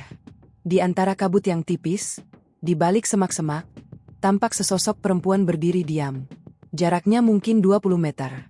Ia mengenakan sesuatu yang panjang dan pucat.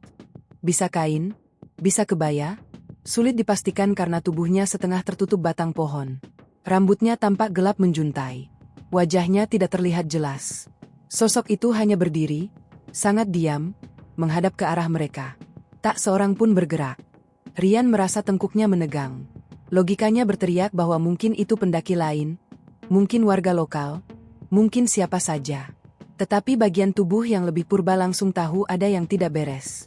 Sosok itu terlalu diam, terlalu tidak wajar. Di tempat seperti itu, dalam kabut, dengan keheningan setebal ini, diam seperti itu justru terasa seperti ancaman. Permisi, seru Rian akhirnya, meski suaranya serak. Mbak. Tak ada jawaban. Sosok itu tidak bereaksi. Dimas mengambil satu langkah maju, tapi Fajar langsung menahan lengannya. Jangan. Kenapa jangan? Dimas sendiri tak tahu. Tapi cara Fajar mengucapkannya membuat kakinya berhenti seketika. Kabut bergeser pelan. Hanya sesaat. Dan pada sesaat itulah mereka sadar satu hal yang membuat darah serasa turun ke telapak kaki. Kaki sosok itu tidak terlihat menyentuh tanah. Aldi refleks mundur keras sampai menabrak carriernya sendiri. Astaga. Rian tak sempat menyelesaikan pikirannya. Dalam detik berikutnya, sosok perempuan itu lenyap. Bukan berjalan pergi. Bukan berbalik. Hanya menghilang ketika kabut menutup lagi. Semuanya pecah sekaligus. Jalan. Bentak Rian. Tak ada yang membantah. Mereka langsung memanggul carrier dengan gerakan kacau dan meninggalkan area pos nyaris setengah berlari. Napas memburu, kaki menghantam jalur tanpa ritme. Semak dan ranting mencambuk celana mereka saat mereka melewati tikungan demi tikungan. Tidak ada yang bicara. Tidak ada yang mau melihat belakang. Baru setelah beberapa menit, Rian memberi isyarat berhenti di jalur yang lebih sempit.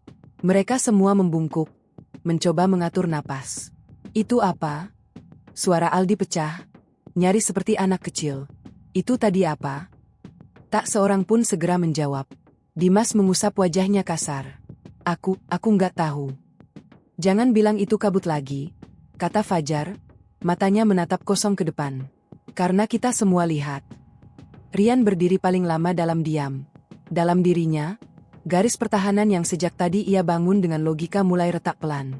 Ia masih ingin percaya ada penjelasan masuk akal. Tapi sekarang masalahnya bukan lagi satu atau dua kejadian janggal. Keanehan-keanehan itu datang beruntun, saling menempel, membentuk pola yang semakin sulit diabaikan.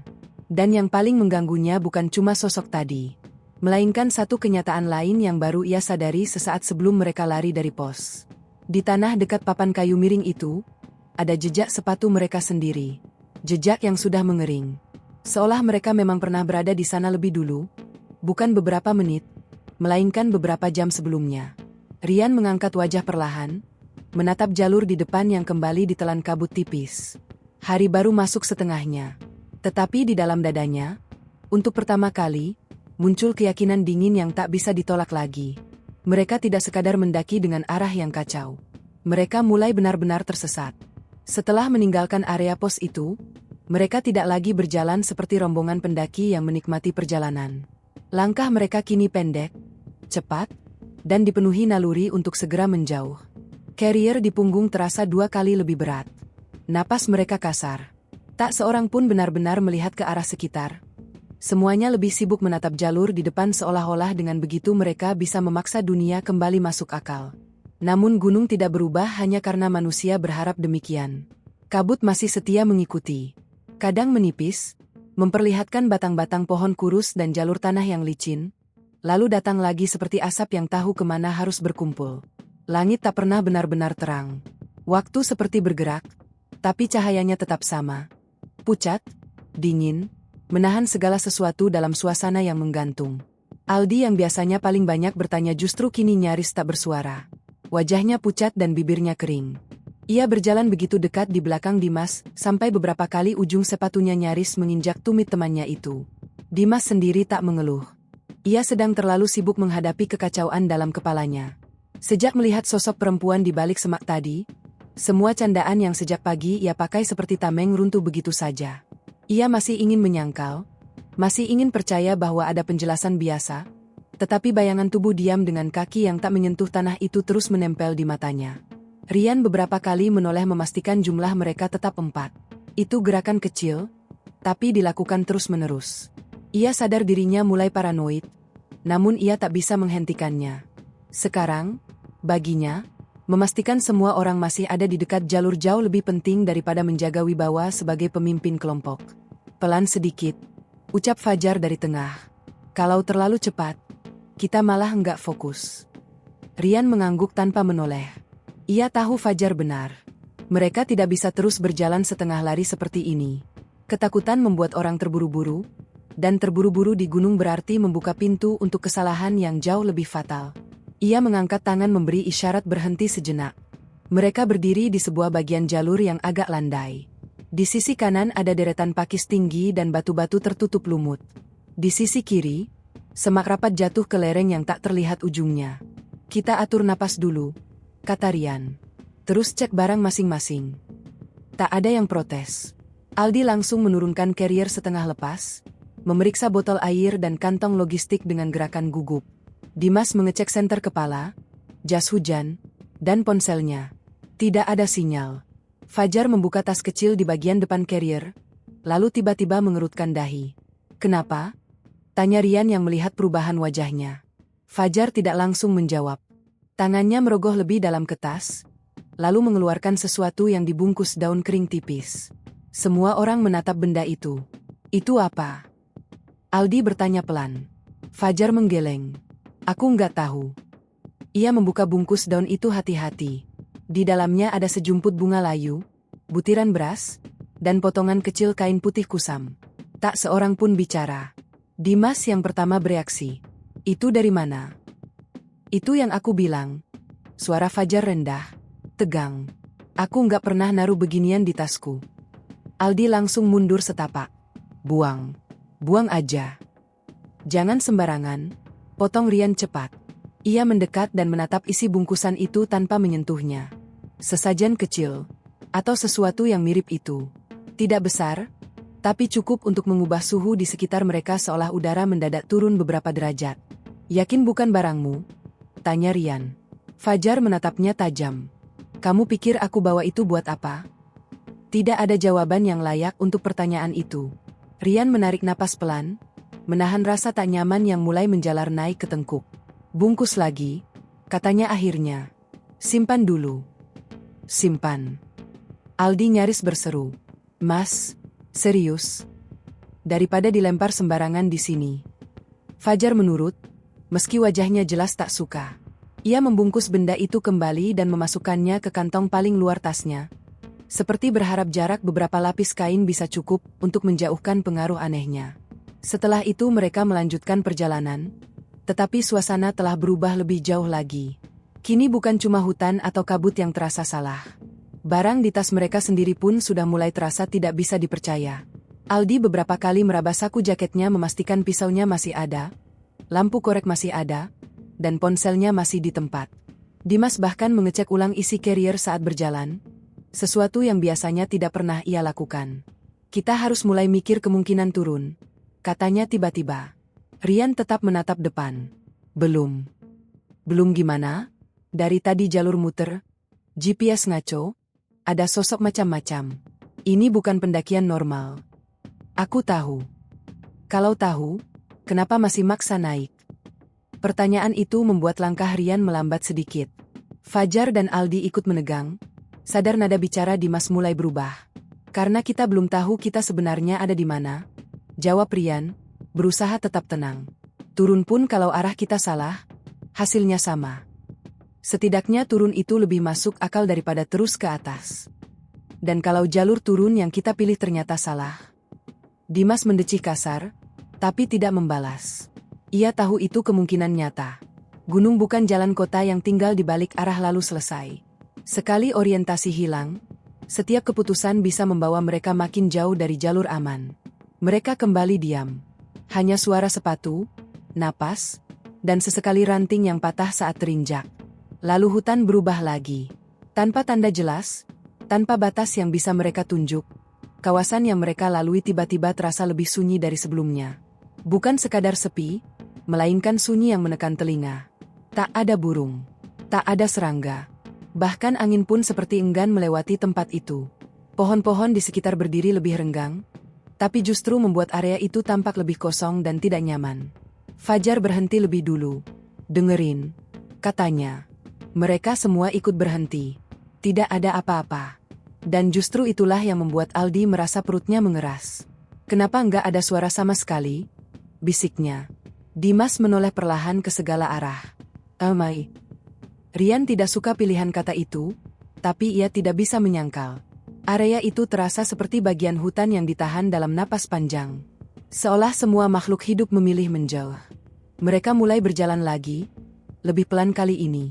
Sekitar 5 menit kemudian, jalur sempit itu membuka ke area yang agak datar. Di tengahnya berdiri satu pohon besar dengan batang berlekuk-lekuk dan akar menyembul kemana-mana. Di salah satu akar, tergantung sehelai kain lusuh berwarna kuning pudar. Aldi langsung berhenti. Itu? Jangan dekat, kata Fajar cepat. Dimas menatap kain itu dengan alis bertaut. Siapa yang naruh beginian di sini? Tak ada yang menjawab, karena pertanyaan itu terasa sia-sia. Lebih aneh lagi, Tanah di sekitar pohon tampak lebih bersih dibanding jalur lain, seakan sering dilewati atau dirawat. Rian memutuskan memutar sedikit, mengambil jalur terluar agar tidak terlalu dekat ke batang pohon. Satu persatu mereka melewatinya dalam diam. Tepat saat Aldi berada paling dekat dengan akar pohon itu, terdengar suara sangat pelan dari belakang mereka. Tawa. Perempuan. Tidak keras. Tidak panjang. Hanya satu letupan lembut, seperti seseorang geli melihat sesuatu. Aldi langsung menjerit tertahan dan menoleh cepat. Siapa? Tak ada siapa-siapa. Kabut tipis bergerak di sela batang pohon. Jalur di belakang kosong. Aku dengar, kata Dimas, wajahnya menegang total. Fajar tidak menoleh. Jangan ladeni. Gimana bisa jangan diladeni? Aldi nyaris histeris. Ada yang ketawa? Jar. Rian melangkah cepat menghampiri Aldi dan memegang bahunya kuat-kuat. Lihat aku. Aldi menatapnya dengan napas patah-patah. Tarik napas. Kita jalan. Sekarang. Nada suara Rian cukup keras untuk memaksa Aldi patuh. Mereka bergerak lagi, lebih cepat dari sebelumnya.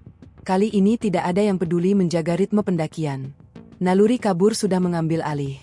Beberapa menit berjalan, Dimas mendadak berhenti sendiri. Kenapa lagi? Suara Rian mulai terdengar lelah. Dimas tidak menjawab. Ia hanya menunjuk ke tanah. Di atas jalur yang lembab, terlihat jejak sepatu. Banyak. Masalahnya bukan pada jumlahnya. Masalahnya, semua jejak itu mengarah searah dengan mereka, tetapi tidak ada satupun tanda jejak datang dari depan. Seolah orang-orang yang meninggalkan jejak itu sedang berjalan bersama mereka sejak tadi, hanya saja tak pernah terlihat. Aldi sampai tak sanggup bicara. Fajar memandangi jejak-jejak itu dengan mata kaku. Ukurannya berbeda-beda, sebagian besar seperti jejak sandal atau kaki telanjang samar yang nyaris tak membentuk pola. Mas Rian, suara Dimas kini jauh lebih kecil daripada biasanya. Kita ini bareng siapa sebenarnya? Untuk beberapa detik, tak ada yang menjawab. Rian menatap jalur, lalu wajah teman-temannya, lalu kembali ke jejak-jejak asing yang perlahan ditelan kabut tipis. Ia ingin memberi jawaban tegas. Ingin jadi orang yang menenangkan. Ingin mengatakan bahwa semua ini bisa dijelaskan. Tapi kata-kata itu tak kunjung datang. Karena jauh di dalam dirinya, ketakutan yang sama mulai tumbuh.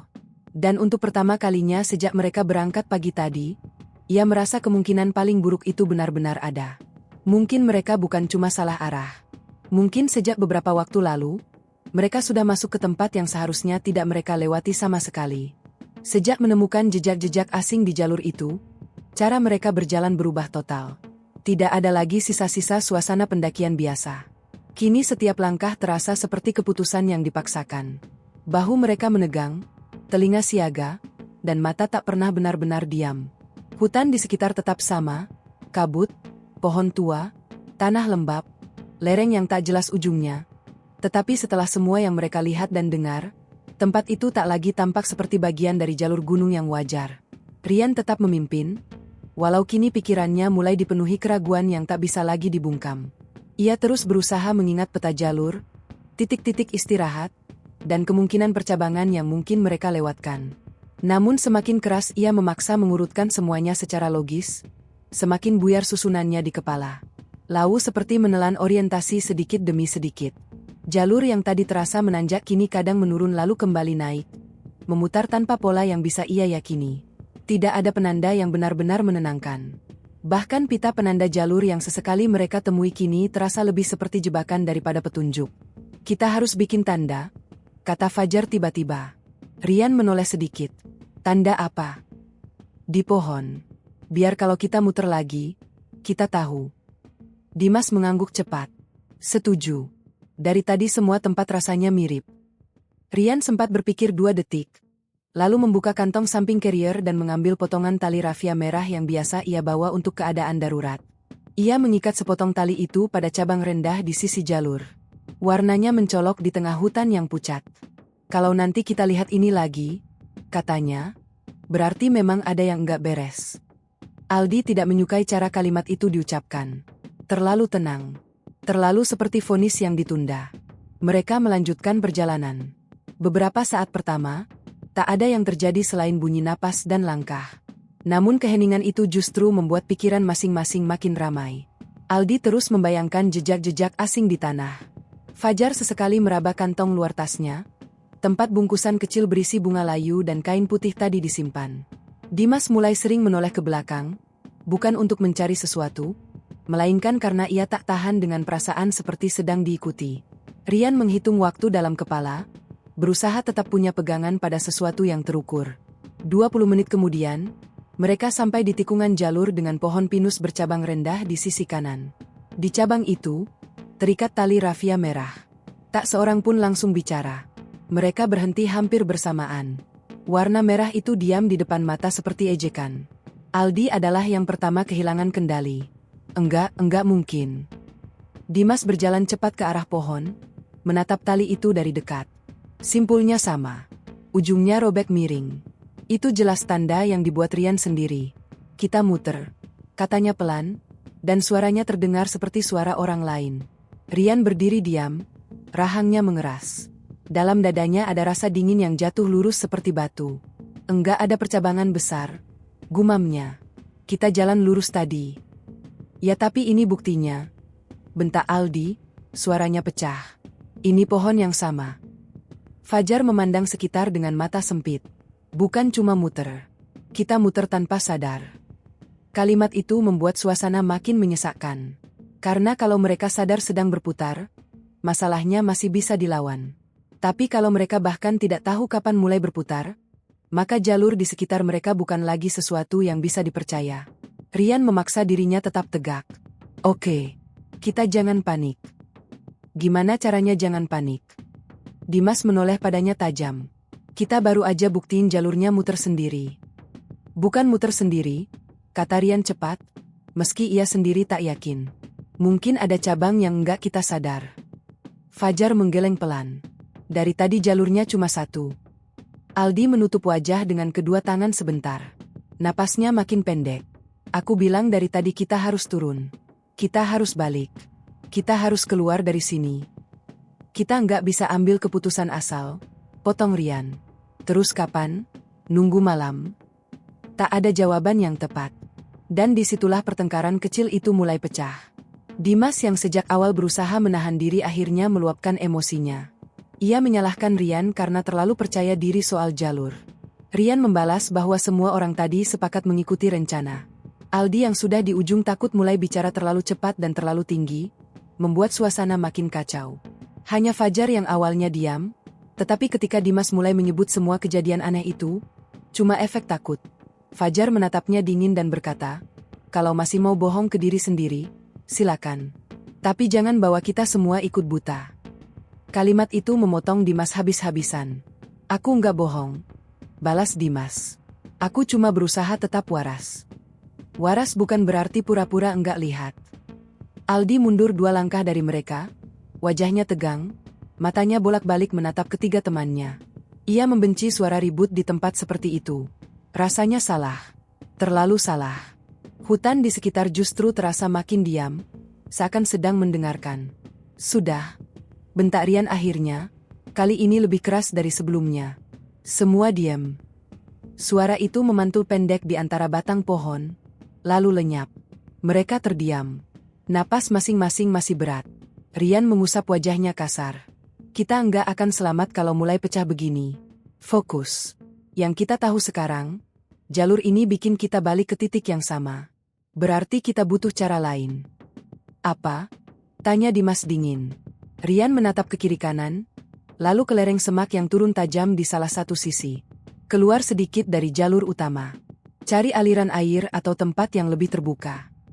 Fajar langsung mengerutkan dahi. Itu berisiko. Diam di sini juga berisiko. Untuk beberapa detik, tak ada yang setuju, tapi tak ada juga yang punya ide lebih baik. Akhirnya, karena tidak ada pilihan lain yang jelas, mereka bergerak ke sisi jalur yang sedikit menurun, menembus area semak dan pohon lebih rapat. Gerakan itu terasa seperti pelanggaran naluri dasar pendaki, meninggalkan jalur resmi. Namun dalam keadaan seperti itu, jalur resmi justru telah kehilangan arti. Medannya langsung lebih sulit. Tanah licin, akar tersembunyi di bawah daun basah, dan semak-semak menghalangi betis mereka. Aldi beberapa kali hampir jatuh. Dimas membantu membukakan jalan dengan tangannya. Fajar terus melihat sekitar, seperti takut ada sesuatu yang menunggu di sela pohon. Rian memimpin dengan lebih hati-hati kini, menyingkap ranting demi ranting. Lalu mereka mendengar suara air. Samar, kecil, tapi jelas. Itu sungai? Tanya Aldi cepat, seperti menemukan harapan. Mungkin mata air, jawab Rian. Mereka mengikuti suara itu beberapa menit, hingga tiba di cekungan kecil yang dipenuhi batu-batu licin. Di sana, air tipis mengalir di antara akar pohon, cukup jernih untuk dilihat dasar batunya. Tempat itu seharusnya memberi rasa lega. Ada sumber air, ada tanda kehidupan. Tapi yang mereka rasakan justru sebaliknya. Di sekeliling cekungan itu, berdiri beberapa batu kecil yang tersusun rapi melingkar. Bukan susunan alami. Seperti ada yang sengaja menata. Fajar langsung berhenti. Jangan masuk. Ada air, kata Aldi, nyaris memohon. Botol kita tinggal sedikit. Rian menatap aliran itu. Rasa haus, logika bertahan hidup, dan ketidaknyamanan aneh bertabrakan dalam 1 detik yang panjang. Air itu penting. Tapi susunan batu itu, dan suasana di sekitar cekungan itu, membuat tengkuknya kembali dingin. Dimas melangkah setengah maju. Aku ambil cepat. Begitu kakinya menginjak batu paling pinggir, angin mendadak berembus keras dari arah yang tidak jelas. Bersamaan dengan itu, terdengar suara seperti bisik ramai. Bukan satu suara, banyak, tumpang tindih, jauh sekaligus dekat. Seperti ada banyak orang berbicara pelan di balik kabut, namun tak satu pun kata bisa ditangkap jelas. Dimas membeku di tempat. Aldi mundur sambil memegang lengan Fajar. Dengar, dengar, dengar. Rian mengangkat kepala cepat. Suara itu berputar di sekitar mereka, tipis tapi nyata. Dari balik pohon, dari atas lereng, dari dekat air, dari mana-mana. Keluar, kata Fajar, nyaris berbisik tapi tegas. Sekarang. Dimas mundur pelan dari batu itu. Begitu ia menepi, bisik-bisik itu berhenti mendadak. Hutan kembali sunyi. Air kecil itu tetap mengalir, tenang, seolah tidak terjadi apa-apa. Tak ada yang berani mengambil air. Mereka mundur beberapa langkah, lalu lebih banyak lagi, sampai cekungan itu tertutup semak. Aldi gemetar. Dimas tampak marah sekaligus takut. Rian merasa kepalanya mulai berat. Fajar menatap tanah, rahangnya kaku. Dan di tengah kebisuan yang menyesakkan itu, mereka semua mulai memahami sesuatu yang lebih buruk dari sekadar tersesat. Gunung ini bukan hanya membuat mereka kehilangan arah. Ia seperti sedang menggiring mereka. Pelan-pelan. Sabar. Dari satu tempat aneh ke tempat aneh lain. Seolah ada kehendak yang ingin memastikan keempat pendaki itu terus masuk lebih jauh. Sampai mereka benar-benar tak bisa membedakan lagi mana jalur pulang, dan mana jalan menuju sesuatu yang seharusnya tak pernah mereka temui. Mereka menjauh dari cekungan berair itu dengan langkah cepat, nyaris tanpa arah yang jelas selain satu dorongan naluriah. Pergi sejauh mungkin. Tidak ada yang bicara selama beberapa menit pertama. Bahkan Aldi, yang sedari tadi paling mudah panik, kini justru diam total, seolah tubuhnya sedang berusaha menghemat tenaga untuk menahan takut. Hanya suara napas berat dan gesekan carrier dengan ranting yang terdengar di antara kabut yang mulai turun lagi perlahan. Rian memimpin tanpa kepastian. Itu yang paling menyiksanya. Sebagai orang yang sejak awal dipercaya memegang arah dan keputusan, ia selalu merasa harus punya jawaban, harus tampak tahu apa yang dilakukan. Tapi sekarang, setiap langkah yang ia ambil terasa seperti tebakan. Jalur yang mereka tinggalkan sudah tidak bisa dipercaya. Medan di luar jalur pun lebih buruk. Dan yang lebih membuatnya tidak tenang, keanehan-keanehan itu sekarang bukan lagi sekadar potongan peristiwa acak. Semuanya seperti saling berhubungan. Seolah ada pola, tapi pola itu berada tepat di luar jangkauan nalar. Dimas berjalan tepat di belakang Rian. Wajahnya kusut, kaosnya mulai basah oleh keringat dingin, dan rahangnya sejak tadi tak pernah benar-benar lepas dari tegang. Ia masih merasa marah, pada situasi, pada dirinya sendiri, bahkan pada gunung yang sejak pagi ia anggap hanya tempat biasa. Tapi di balik amarah itu ada rasa takut yang sudah terlalu nyata untuk disangkal. Yang paling mengganggunya justru bukan sosok perempuan, bukan suara tawa, bukan bahkan bisik-bisik di cekungan tadi. Yang paling mengganggunya adalah kenyataan bahwa semua itu mereka alami bersama. Bukan halusinasi satu orang. Bukan sugesti satu kepala. Mereka semua melihat, mencium, mendengar, dan merasakan hal yang sama. Fajar tetap lebih sering menoleh ke samping daripada ke depan. Ia tahu itu tidak banyak membantu, tapi ada satu perasaan yang tak mau hilang. Mereka terus diawasi. Bukan dengan cara yang kasar atau tergesa. Bukan seperti pemburu mengejar mangsa. Lebih seperti seseorang yang sabar mengikuti dari jauh, menunggu waktu yang tepat untuk mendekat. Setiap kali angin lewat dan daun-daun bergerak, otot-ototnya otomatis menegang. Aldi mulai tertinggal sedikit. Awalnya hanya setengah langkah, lalu satu langkah penuh. Sampai akhirnya Dimas menoleh dan melihat anak itu berjalan dengan tatapan kosong. Aldi tidak langsung merespons. Dimas berhenti sebentar, menunggu ia mendekat. Fokus. Aldi mengangkat kepala pelan. Matanya tampak aneh. Bukan kosong sepenuhnya, tapi seperti sedang mendengarkan sesuatu yang lebih penting daripada suara temannya sendiri. Kalian enggak dengar? Tanyanya lirih. Semua langsung berhenti. Dengar apa? Tanya Rian. Aldi menatap ke arah deretan pohon di kiri jalur semak yang mereka lewati. Ada yang manggil. Dari tadi. Tak satu pun dari mereka bicara selama 2 detik yang terasa panjang. Siapa? Tanya Fajar akhirnya. Aldi menelan ludah. Suara perempuan. Pelan. Kayak nyuruh aku ke sana. Dimas langsung memegang lengan Aldi kuat-kuat. Jangan dengerin. Aku nggak mau, tapi suaranya dekat banget. Jangan lihat ke sana, kata Fajar cepat. Rian melangkah mendekat dan berdiri tepat di depan Aldi, memaksa anak itu menatap wajahnya. Dengar aku. Apapun yang kamu dengar, fokus sama kita. Jangan jawab. Jangan ikutin. Aldi mengangguk, tapi gerakannya ragu. Keringat dingin terlihat jelas di pelipisnya meski udara begitu dingin. Ia lalu menarik napas dalam, memejamkan mata sebentar, dan akhirnya berkata, "Sekarang udah enggak." Tak ada yang merasa lega sepenuhnya. Mereka melanjutkan perjalanan. Medan makin menyulitkan. Tanah menurun tajam di beberapa bagian, lalu naik lagi tanpa pola. Semak-semak tinggi sampai paha. Ranting-ranting kering tersangkut di tali tas. Sepatu mereka mulai dipenuhi lumpur. Waktu juga semakin sore, meski langit sulit dibaca karena cahaya di gunung itu sedari siang tak pernah benar-benar terang. Kita harus cari tempat aman sebelum gelap, kata Rian. Tempat aman? Dimas terkekeh pendek tanpa humor. Di sini masih ada yang namanya aman. Rian tidak tersinggung. Ia sendiri sedang bertanya hal yang sama dalam hati. Namun tetap saja, malam di gunung tanpa tempat berlindung yang layak bisa menjadi bencana yang jauh lebih nyata daripada semua gangguan aneh itu.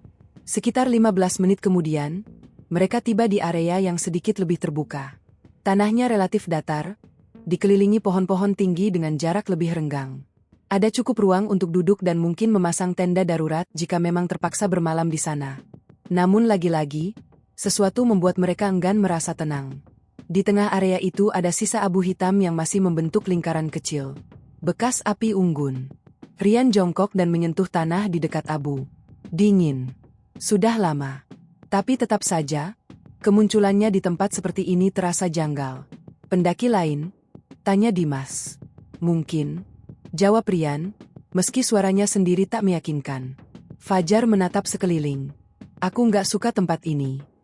Semua tempat dari tadi juga nggak ada yang kita suka, gumam Dimas. Aldi mendadak menunjuk salah satu pohon. Itu ada tali. Benar. Di batang pohon sebelah utara area itu, terikat seutas kain kecil warna putih kusam. Tidak terlalu tinggi, setara dada orang dewasa. Kain itu bergerak sedikit tertiup angin. Rian berdiri pelan. Keheningan kembali merapat. Jangan sentuh, kata Fajar. Aku juga nggak mau, sahut Dimas cepat. Mereka memutuskan istirahat singkat saja. Tidak ada yang benar-benar rela bermalam di tempat itu, tetapi kaki mereka sudah terlalu lelah untuk terus memaksa jalan tanpa jeda. Rian membagi sisa air sehemat mungkin. Setiap orang hanya mendapat beberapa teguk. Persediaan makanan juga mulai terasa lebih sedikit daripada seharusnya. Beberapa bungkus roti masih ada, mie instan ada, tapi tanpa kepastian api dan arah, semua itu mendadak terasa rapuh. Saat mereka duduk, suasana sempat lebih tenang untuk beberapa menit. Tidak ada suara aneh. Tidak ada wangi melati. Tidak ada bayangan di balik pohon. Yang terdengar hanya napas mereka sendiri dan daun bergerak pelan. Ketenangan singkat itu justru membuat kelelahan tubuh naik sekaligus. Aldi menunduk, menahan mata agar tidak terpejam. Dimas mengusap wajah berkali-kali. Rian melihat jam lalu langit lalu jam lagi, seolah dari sana ia bisa memaksa waktu kembali normal. Fajar tiba-tiba menoleh ke sisi kanan area terbuka itu. "Ada apa?" tanya Rian. Fajar tidak menjawab. Ia berdiri perlahan, seperti tertarik pada sesuatu yang hanya ia lihat sendiri. "Jar?" panggil Dimas. Baru kali ini mereka sadar wajah Fajar berubah. Matanya terpaku ke satu titik di antara pohon-pohon. Ekspresinya datar, terlalu datar. "Ada orang," katanya pelan. Rian dan Dimas langsung berdiri. Aldi ikut menoleh dengan jantung berdebar keras. Di antara batang-batang pohon yang berjajar renggang, sekitar 30 meter dari tempat mereka berdiri, tampak beberapa sosok berdiri diam. Bukan satu, bukan dua. Lebih dari 3, mungkin 4 atau 5. Semuanya samar karena kabut tipis mulai turun lagi, tetapi bentuknya jelas cukup menyerupai manusia. Tinggi-tinggi, diam, tidak bergerak, menghadap ke arah mereka. Tak ada yang bicara. Aldi merasakan seluruh tubuhnya dingin sekaligus mati rasa. Dimas menatap tanpa berkedip. Bahkan Rian, yang sedari tadi memaksa logika tetap bekerja, kini benar-benar kehabisan alasan. Terlalu banyak. Terlalu jelas, dan terlalu diam untuk disebut pendaki biasa. "Jangan panggil," bisik Fajar. Seolah jawaban atas bisikan itu, salah satu sosok di kejauhan tampak bergeser sedikit ke samping. Bukan melangkah seperti manusia berjalan. Lebih seperti meluncur pelan dalam kabut. Aldi refleks mundur. "Yel." Dimas langsung meraih carrier-nya. "Kita pergi sekarang." Rian tidak membantah. "Ambil barang." Dalam keadaan panik terkendali, mereka membereskan perlengkapan secepat mungkin. Tangan Aldi gemetar saat mengikat ulang carrier. Dimas sampai salah memasukkan botol ke kantong samping. Fajar terus menatap sosok-sosok itu tanpa berkedip.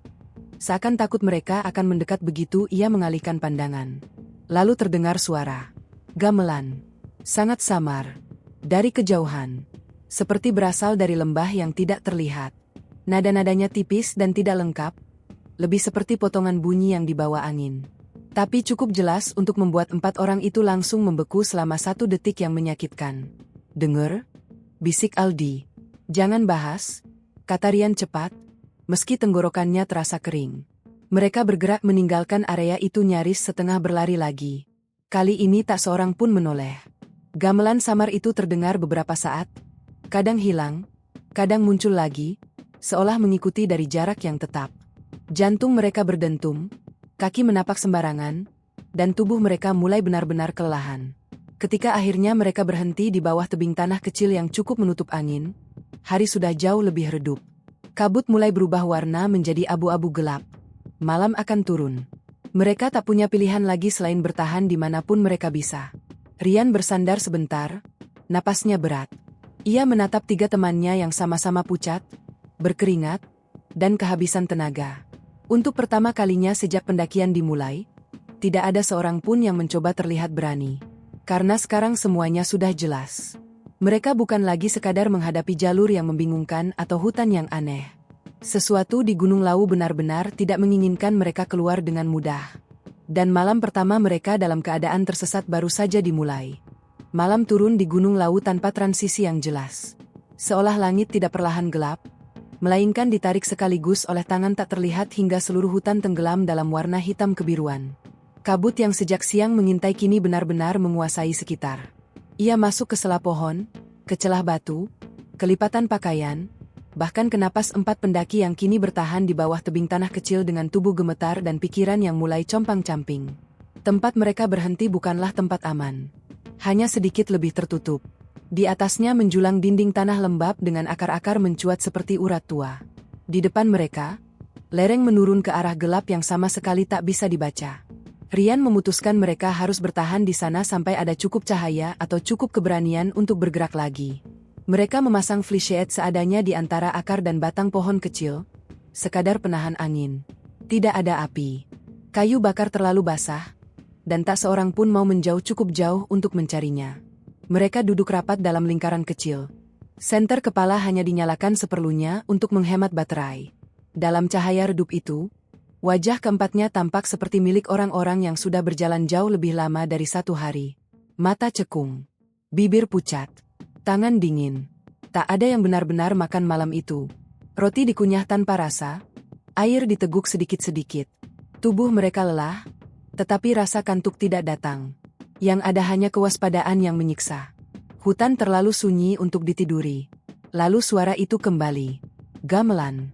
Kali ini lebih jelas. Nada-nada pelan, jauh, tapi tidak terlalu jauh. Seperti dimainkan dari lereng bawah oleh rombongan yang sedang mengadakan hajatan aneh di tengah kegelapan. Dentingnya datang putus-putus, kadang hanya satu pola singkat lalu hilang, lalu muncul lagi dari arah berbeda. Aldi langsung mengangkat kepala, wajahnya menegang. Itu lagi, bisiknya. Diam, kata Fajar cepat, nyaris mendesis. Rian mengangkat tangan, memberi isyarat agar semua tidak bicara. Ia menahan napas, mendengarkan. Ya, itu benar-benar ada. Bukan angin, bukan ranting, bukan hayalan satu kepala. Ada pola, ada irama. Sangat halus, tapi nyata. Dimas meremas tali tasnya kuat-kuat. Sejak sore tadi ia merasa batas warasnya makin tipis. Setiap kali pikirannya mencoba masuk ke jalur logis, sesuatu yang baru muncul dan menghancurkannya lagi. Sosok-sosok di antara pohon. Tawa perempuan. Jejak tanpa pemilik. Dan sekarang gamelan di tengah hutan gunung yang kosong. Ini enggak benar, katanya pelan, seperti bicara pada dirinya sendiri. Ini semua enggak benar. Suara gamelan mendadak berhenti. Keheningan setelahnya justru lebih buruk. Lalu terdengar langkah. Bukan satu pasang. Banyak. Perlahan. Menginjak dan kering, tanah basah, akar, lalu berhenti. Di luar lingkar cahaya senter mereka. Tak seorang pun bergerak. Aldi sampai menutup mulutnya sendiri agar napasnya tidak terdengar terlalu keras. Dimas menoleh sedikit ke kanan, lalu kiri, tetapi kegelapan di luar sana terlalu tebal untuk ditembus. Fajar menatap lurus ke depan, kedua matanya membesar. Rian mengambil pisau lipat dari saku samping, meski ia tahu benda itu tidak akan banyak berarti jika apa yang mendekati mereka bukan manusia. Langkah-langkah itu berputar pelan di sekitar tempat mereka berteduh.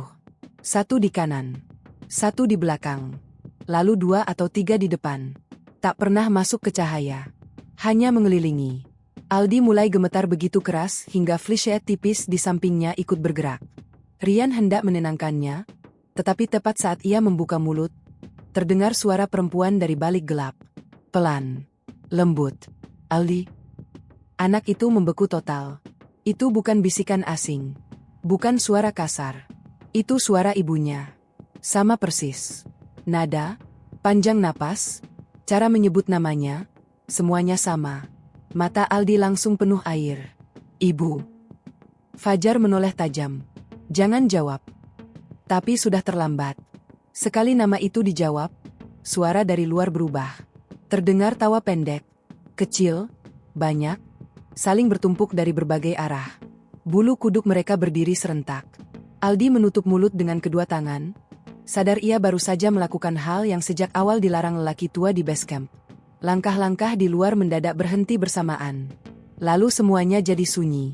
Sunyi yang begitu padat sampai suara jantung sendiri terdengar seperti ketukan dari tempat lain. Dan dari depan flashlight, perlahan, tampak sebuah bayangan berdiri. Tinggi, kurus, diam. Tidak masuk ke dalam cahaya, tapi cukup dekat untuk membuat bentuk tubuhnya jelas sebagai sosok manusia, atau sesuatu yang meniru manusia. Kepalanya sedikit miring, seolah sedang mengamati mereka satu persatu. Jangan lihat matanya, kata Fajar cepat, tapi suaranya sendiri nyaris pecah. Dimas menunduk spontan. Rian tetap memandang ke arah dada sosok itu, tidak lebih tinggi. Aldi sudah menelungkup sambil menangis pelan.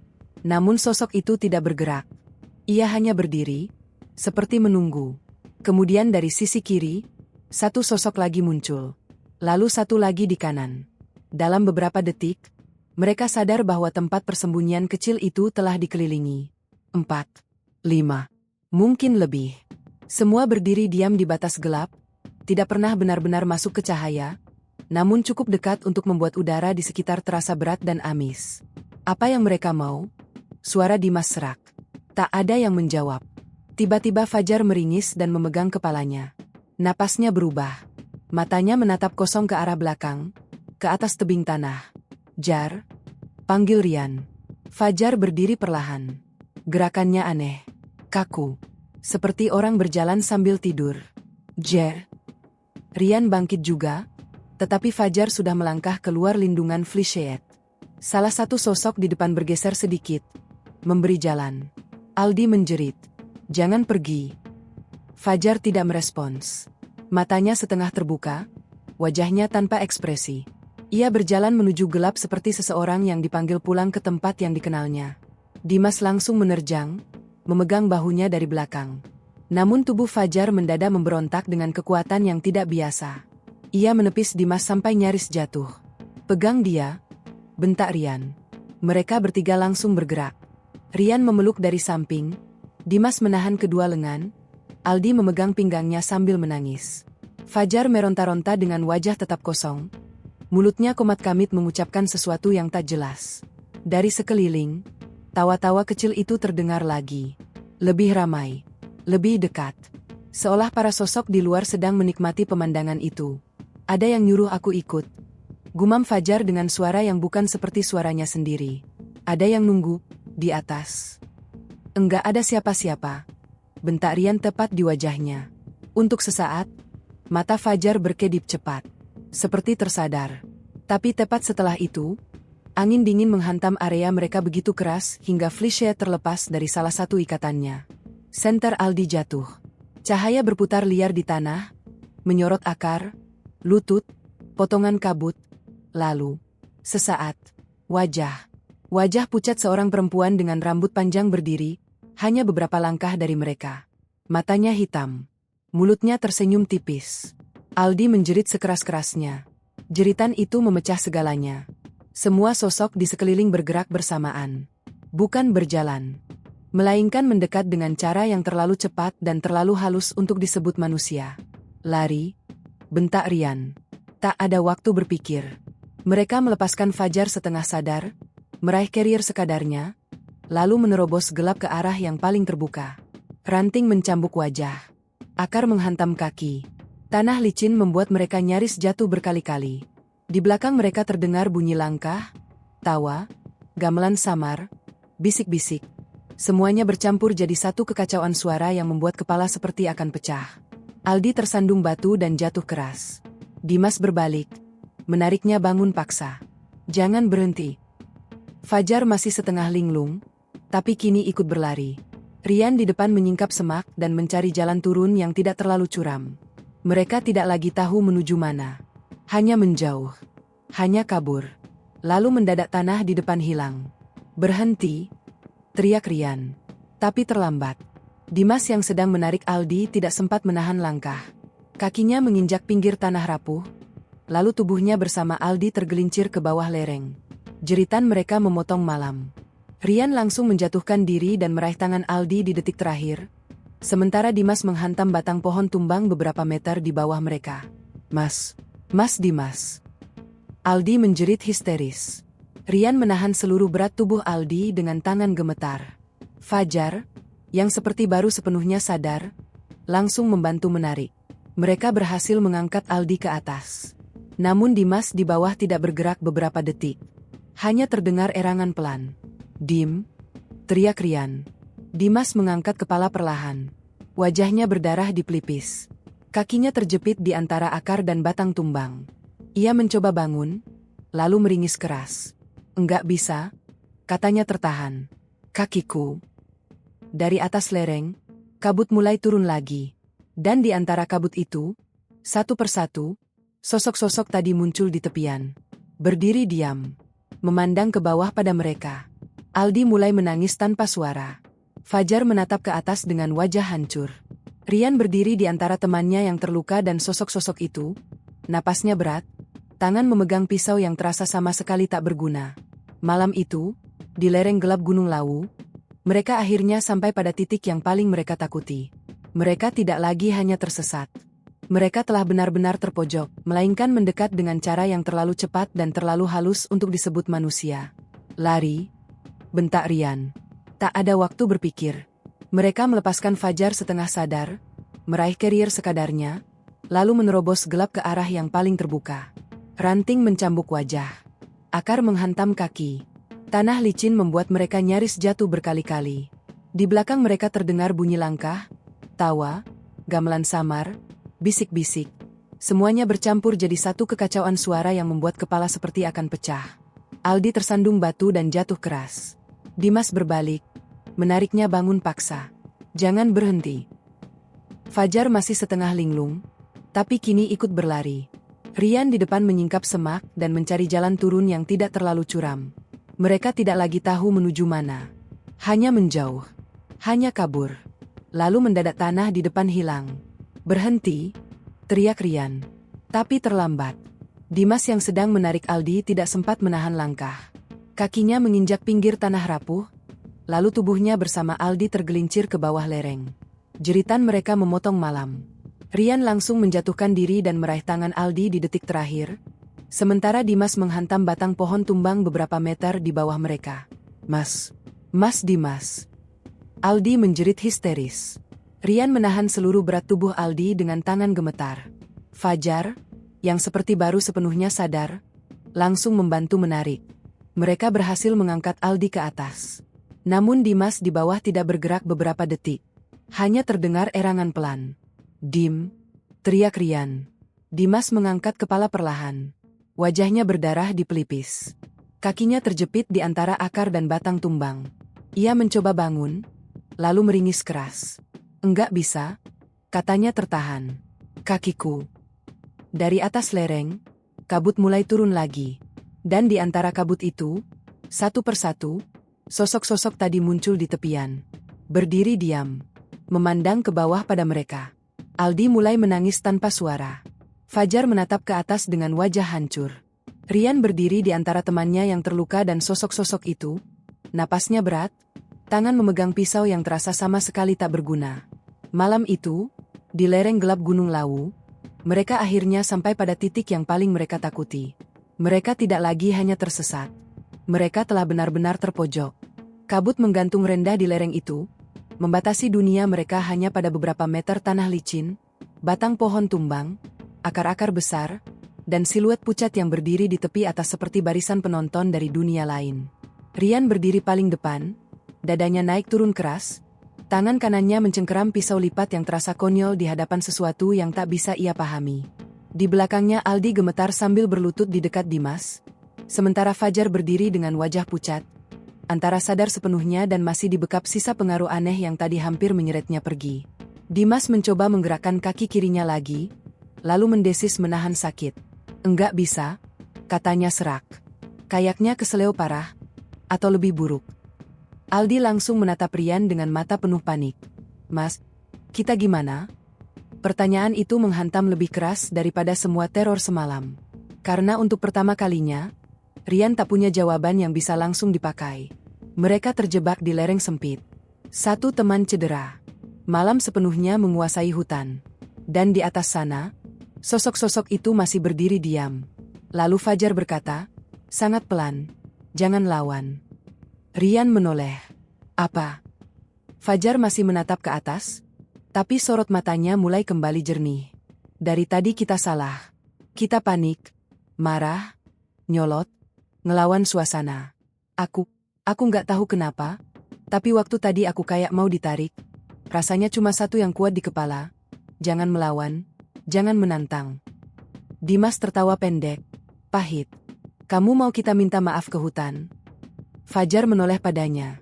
"Iya, mungkin itu yang harus kita lakuin." Tak ada yang langsung menyahut. Saran itu terdengar aneh, bahkan putus asa. Tapi setelah apa yang mereka alami, logika biasa sudah lama retak. Di titik itu, antara menertawakan kemungkinan terakhir atau memegangnya sebagai satu-satunya harapan, jaraknya tinggal setipis napas. Rian menatap sosok-sosok di atas. Mereka belum bergerak lagi. Hanya diam. Mengawasi. Ia menelan ludah, lalu perlahan melipat kembali pisaunya dan memasukkannya ke saku. Gerakan itu saja terasa seperti menyerahkan sesuatu. Setelah itu ia melepas carrier dari bahu, berdiri tegak, lalu membungkuk sedikit ke arah lereng atas. "Kalau kami salah," katanya dengan suara serak namun jelas, "kami minta maaf." Kami cuma mau pulang. Aldi menatapnya, lalu cepat-cepat ikut menunduk. Bibirnya komat-kamit, antara doa dan permohonan maaf yang keluar bercampur. Fajar juga menunduk dalam. Bahkan Dimas, yang masih menahan sakit di kaki, akhirnya memejamkan mata dan berbisik pelan, nyaris tak terdengar. Kalau memang ada yang kami langgar, maaf. Keheningan turun setelah itu. Bukan keheningan yang menekan seperti sebelumnya. Lebih seperti jeda. Angin bergerak tipis melewati lereng. Dingin, tapi tak seganas tadi. Kabut yang menumpuk di atas perlahan bergeser. Dan ketika Rian mengangkat kepalanya lagi, sosok-sosok di tepian itu sudah tidak ada. Aldi langsung terisak lega, tapi suaranya masih bergetar. Belum aman, pikir Rian. Tapi sesuatu memang berubah. Tak lama kemudian, dari arah bawah lereng, terdengar suara lain. Bukan gamelan, bukan tawa, bukan bisik, melainkan gemericik air yang lebih jelas dan, di sela-selanya, bunyi seperti batang kayu dipukul pelan. Toh, toh, toh. Rian menajamkan telinga. Bunyi itu berulang, ritmis, jauh lebih nyata daripada semua suara ganjil yang sejak siang mengganggu mereka. Dengar? Tanya Fajar. Dimas meringis sambil mencoba duduk lebih tegak. Manusia. Rian tak berani yakin. Tapi suara itu berbeda. Tidak mengawang. Tidak berpindah-pindah. Datangnya dari satu arah yang konsisten. Kita turun pelan ke sana, katanya. Dengan kaki gue begini, tanya Dimas. Kita bantu. Tak ada pilihan lain. Dengan susah payah, mereka mengangkat Dimas dari posisi terjepit. Kakinya tidak patah, setidaknya tidak tampak bengkok, tapi jelas sulit dipakai menapak penuh. Rian dan Fajar menopang tubuhnya dari kiri kanan. Aldi memanggul 2 carrier sekaligus, meski langkahnya goyah. Mereka bergerak menuruni lereng dengan sangat hati-hati, mengikuti suara air dan ketukan kayu itu. Beberapa menit terasa seperti 1 jam. Berkali-kali mereka hampir terpeleset. Namun benar saja, suara air makin nyata. Kabut di bawah juga sedikit lebih tipis. Sampai akhirnya mereka tiba di aliran kecil yang lebih besar dari cekungan tadi, semacam sungai gunung sempit dengan batu-batu basah. Di seberangnya, samar-samar, ada cahaya. Cahaya kuning. Bukan cahaya senter. Cahaya lampu minyak atau api kecil. Aldi nyaris menangis lagi. Ada orang, ada orang. Rian tidak langsung gegabah. Ia menatap beberapa detik, memastikan cahaya itu tak hilang seperti sosok-sosok tadi. Tidak. Cahaya itu tetap ada, tenang, hangat, menempel di satu titik. Permisi, teriaknya, suaranya pecah. Tak lama, dari balik gelap muncul seorang lelaki tua membawa lampu sentir. Tubuhnya kurus, bersarung, berjaket lusuh, dengan caping kecil tergantung di punggung. Wajahnya tak terlalu jelas, tapi sorot matanya tenang. Kalian kesasar, katanya datar, seperti menyebut fakta biasa. Tak ada seorang pun dari mereka yang sanggup menjawab cepat. Lelaki tua itu menatap mereka satu persatu, lalu pandangannya berhenti di Dimas yang ditopang 2 orang. Ia menghela napas pendek. Ikut. Jangan banyak tanya dulu. Entah karena lelah atau karena memang aura lelaki itu terasa berbeda, mereka menurut. Ia menuntun mereka menyusuri tepi aliran air ke gubuk kecil beratap seng tua yang tersembunyi di antara pohon-pohon. Di dalamnya ada tikar, beberapa kayu kering, tungku kecil, dan bau asap yang nyata, bau paling menenangkan yang mereka cium sejak pendakian dimulai. Begitu masuk, Aldi langsung terduduk dan menangis lepas. Dimas dibaringkan dekat tungku. Lelaki tua itu memeriksa kakinya, lalu membalut dengan kain panjang dan ramuan hangat yang entah dari mana asalnya. Fajar duduk diam menatap api. Rian masih berdiri beberapa saat, seperti tubuhnya belum percaya bahwa mereka benar-benar berada di tempat dengan dinding, cahaya, dan manusia. Jalur mana yang kalian ambil? Tanya lelaki tua itu setelah beberapa saat. Rian menyebut perkiraan rutenya, terbata-bata. Lelaki tua itu mengangguk kecil, seakan tak terkejut. Kalian keluar jalur, lalu masuk wilayah yang tidak semua orang bisa lewat dengan selamat, katanya. Kalau sudah diputer-puter, biasanya yang bikin tambah jauh itu takut dan sombong. Tak ada yang membantah. Kalimat itu terlalu tepat. Pagi datang perlahan, dan untuk pertama kali sejak semuanya kacau, cahaya matahari benar-benar terasa hangat. Kabut menipis. Hutan di sekitar gubuk tampak biasa saja, pohon, batu, semak, aliran air. Hampir mustahil dipercaya bahwa hanya beberapa jam sebelumnya tempat itu seperti dunia lain. Lelaki tua itu mengantar mereka sampai menemukan jalur resmi yang tak terlalu jauh dari sana. Benar-benar tak jauh. Fakta itu justru membuat mereka merinding. Selama semalam, rasanya mereka telah dibawa berputar sangat jauh ke tengah gunung. Kenyataannya, mereka berada tak sampai beberapa kilometer dari jalur yang seharusnya. Sebelum berpisah, Rian membungkuk hormat. "Terima kasih, Pak." Lelaki tua itu hanya mengangguk. Kalau naik gunung, jaga ucapan, jaga pikiran. Dan kalau tempat terasa tidak menerima, jangan memaksa. Saat Rian hendak bertanya namanya, lelaki itu sudah berbalik lebih dulu, berjalan pelan kembali ke arah pepohonan. Mereka sempat menoleh sebentar ketika membantu Dimas melangkah, tetapi ketika melihat lagi, sosok lelaki itu sudah tak tampak. Evakuasi mereka akhirnya dibantu pendaki lain dan petugas setelah mencapai pos. Dimas dibawa turun untuk pemeriksaan lebih lanjut. Untungnya hanya cedera ligamen berat. Aldi demam selama 2 hari setelah kejadian itu. Fajar jadi jauh lebih pendiam dari sebelumnya. Sementara Rian, yang selama ini selalu percaya bahwa semua hal bisa dipetakan dan dikendalikan dengan persiapan matang, pulang membawa satu keyakinan baru yang tidak pernah ia cari. Mereka selamat dari 13 hari tersesat di Gunung Lawu. Tubuh mereka pulang lebih kurus, lebih lelah, dan menyimpan bekas luka yang berbeda-beda. Tapi ada satu hal yang tak pernah benar-benar pulang bersama mereka. Rasa merasa paling mengerti tempat yang mereka datangi. Karena bagi keempat pendaki itu, Lawu tak lagi sekadar gunung. Ia adalah ruang tua yang hidup dengan caranya sendiri. Dan pada malam paling gelap di sana, mereka pernah diingatkan, dengan dingin, dengan kabut, dengan suara-suara yang tak seharusnya ada, bahwa manusia kadang bukan tamu utama di alam. Hanya tamu yang diizinkan pulang, bila beruntung.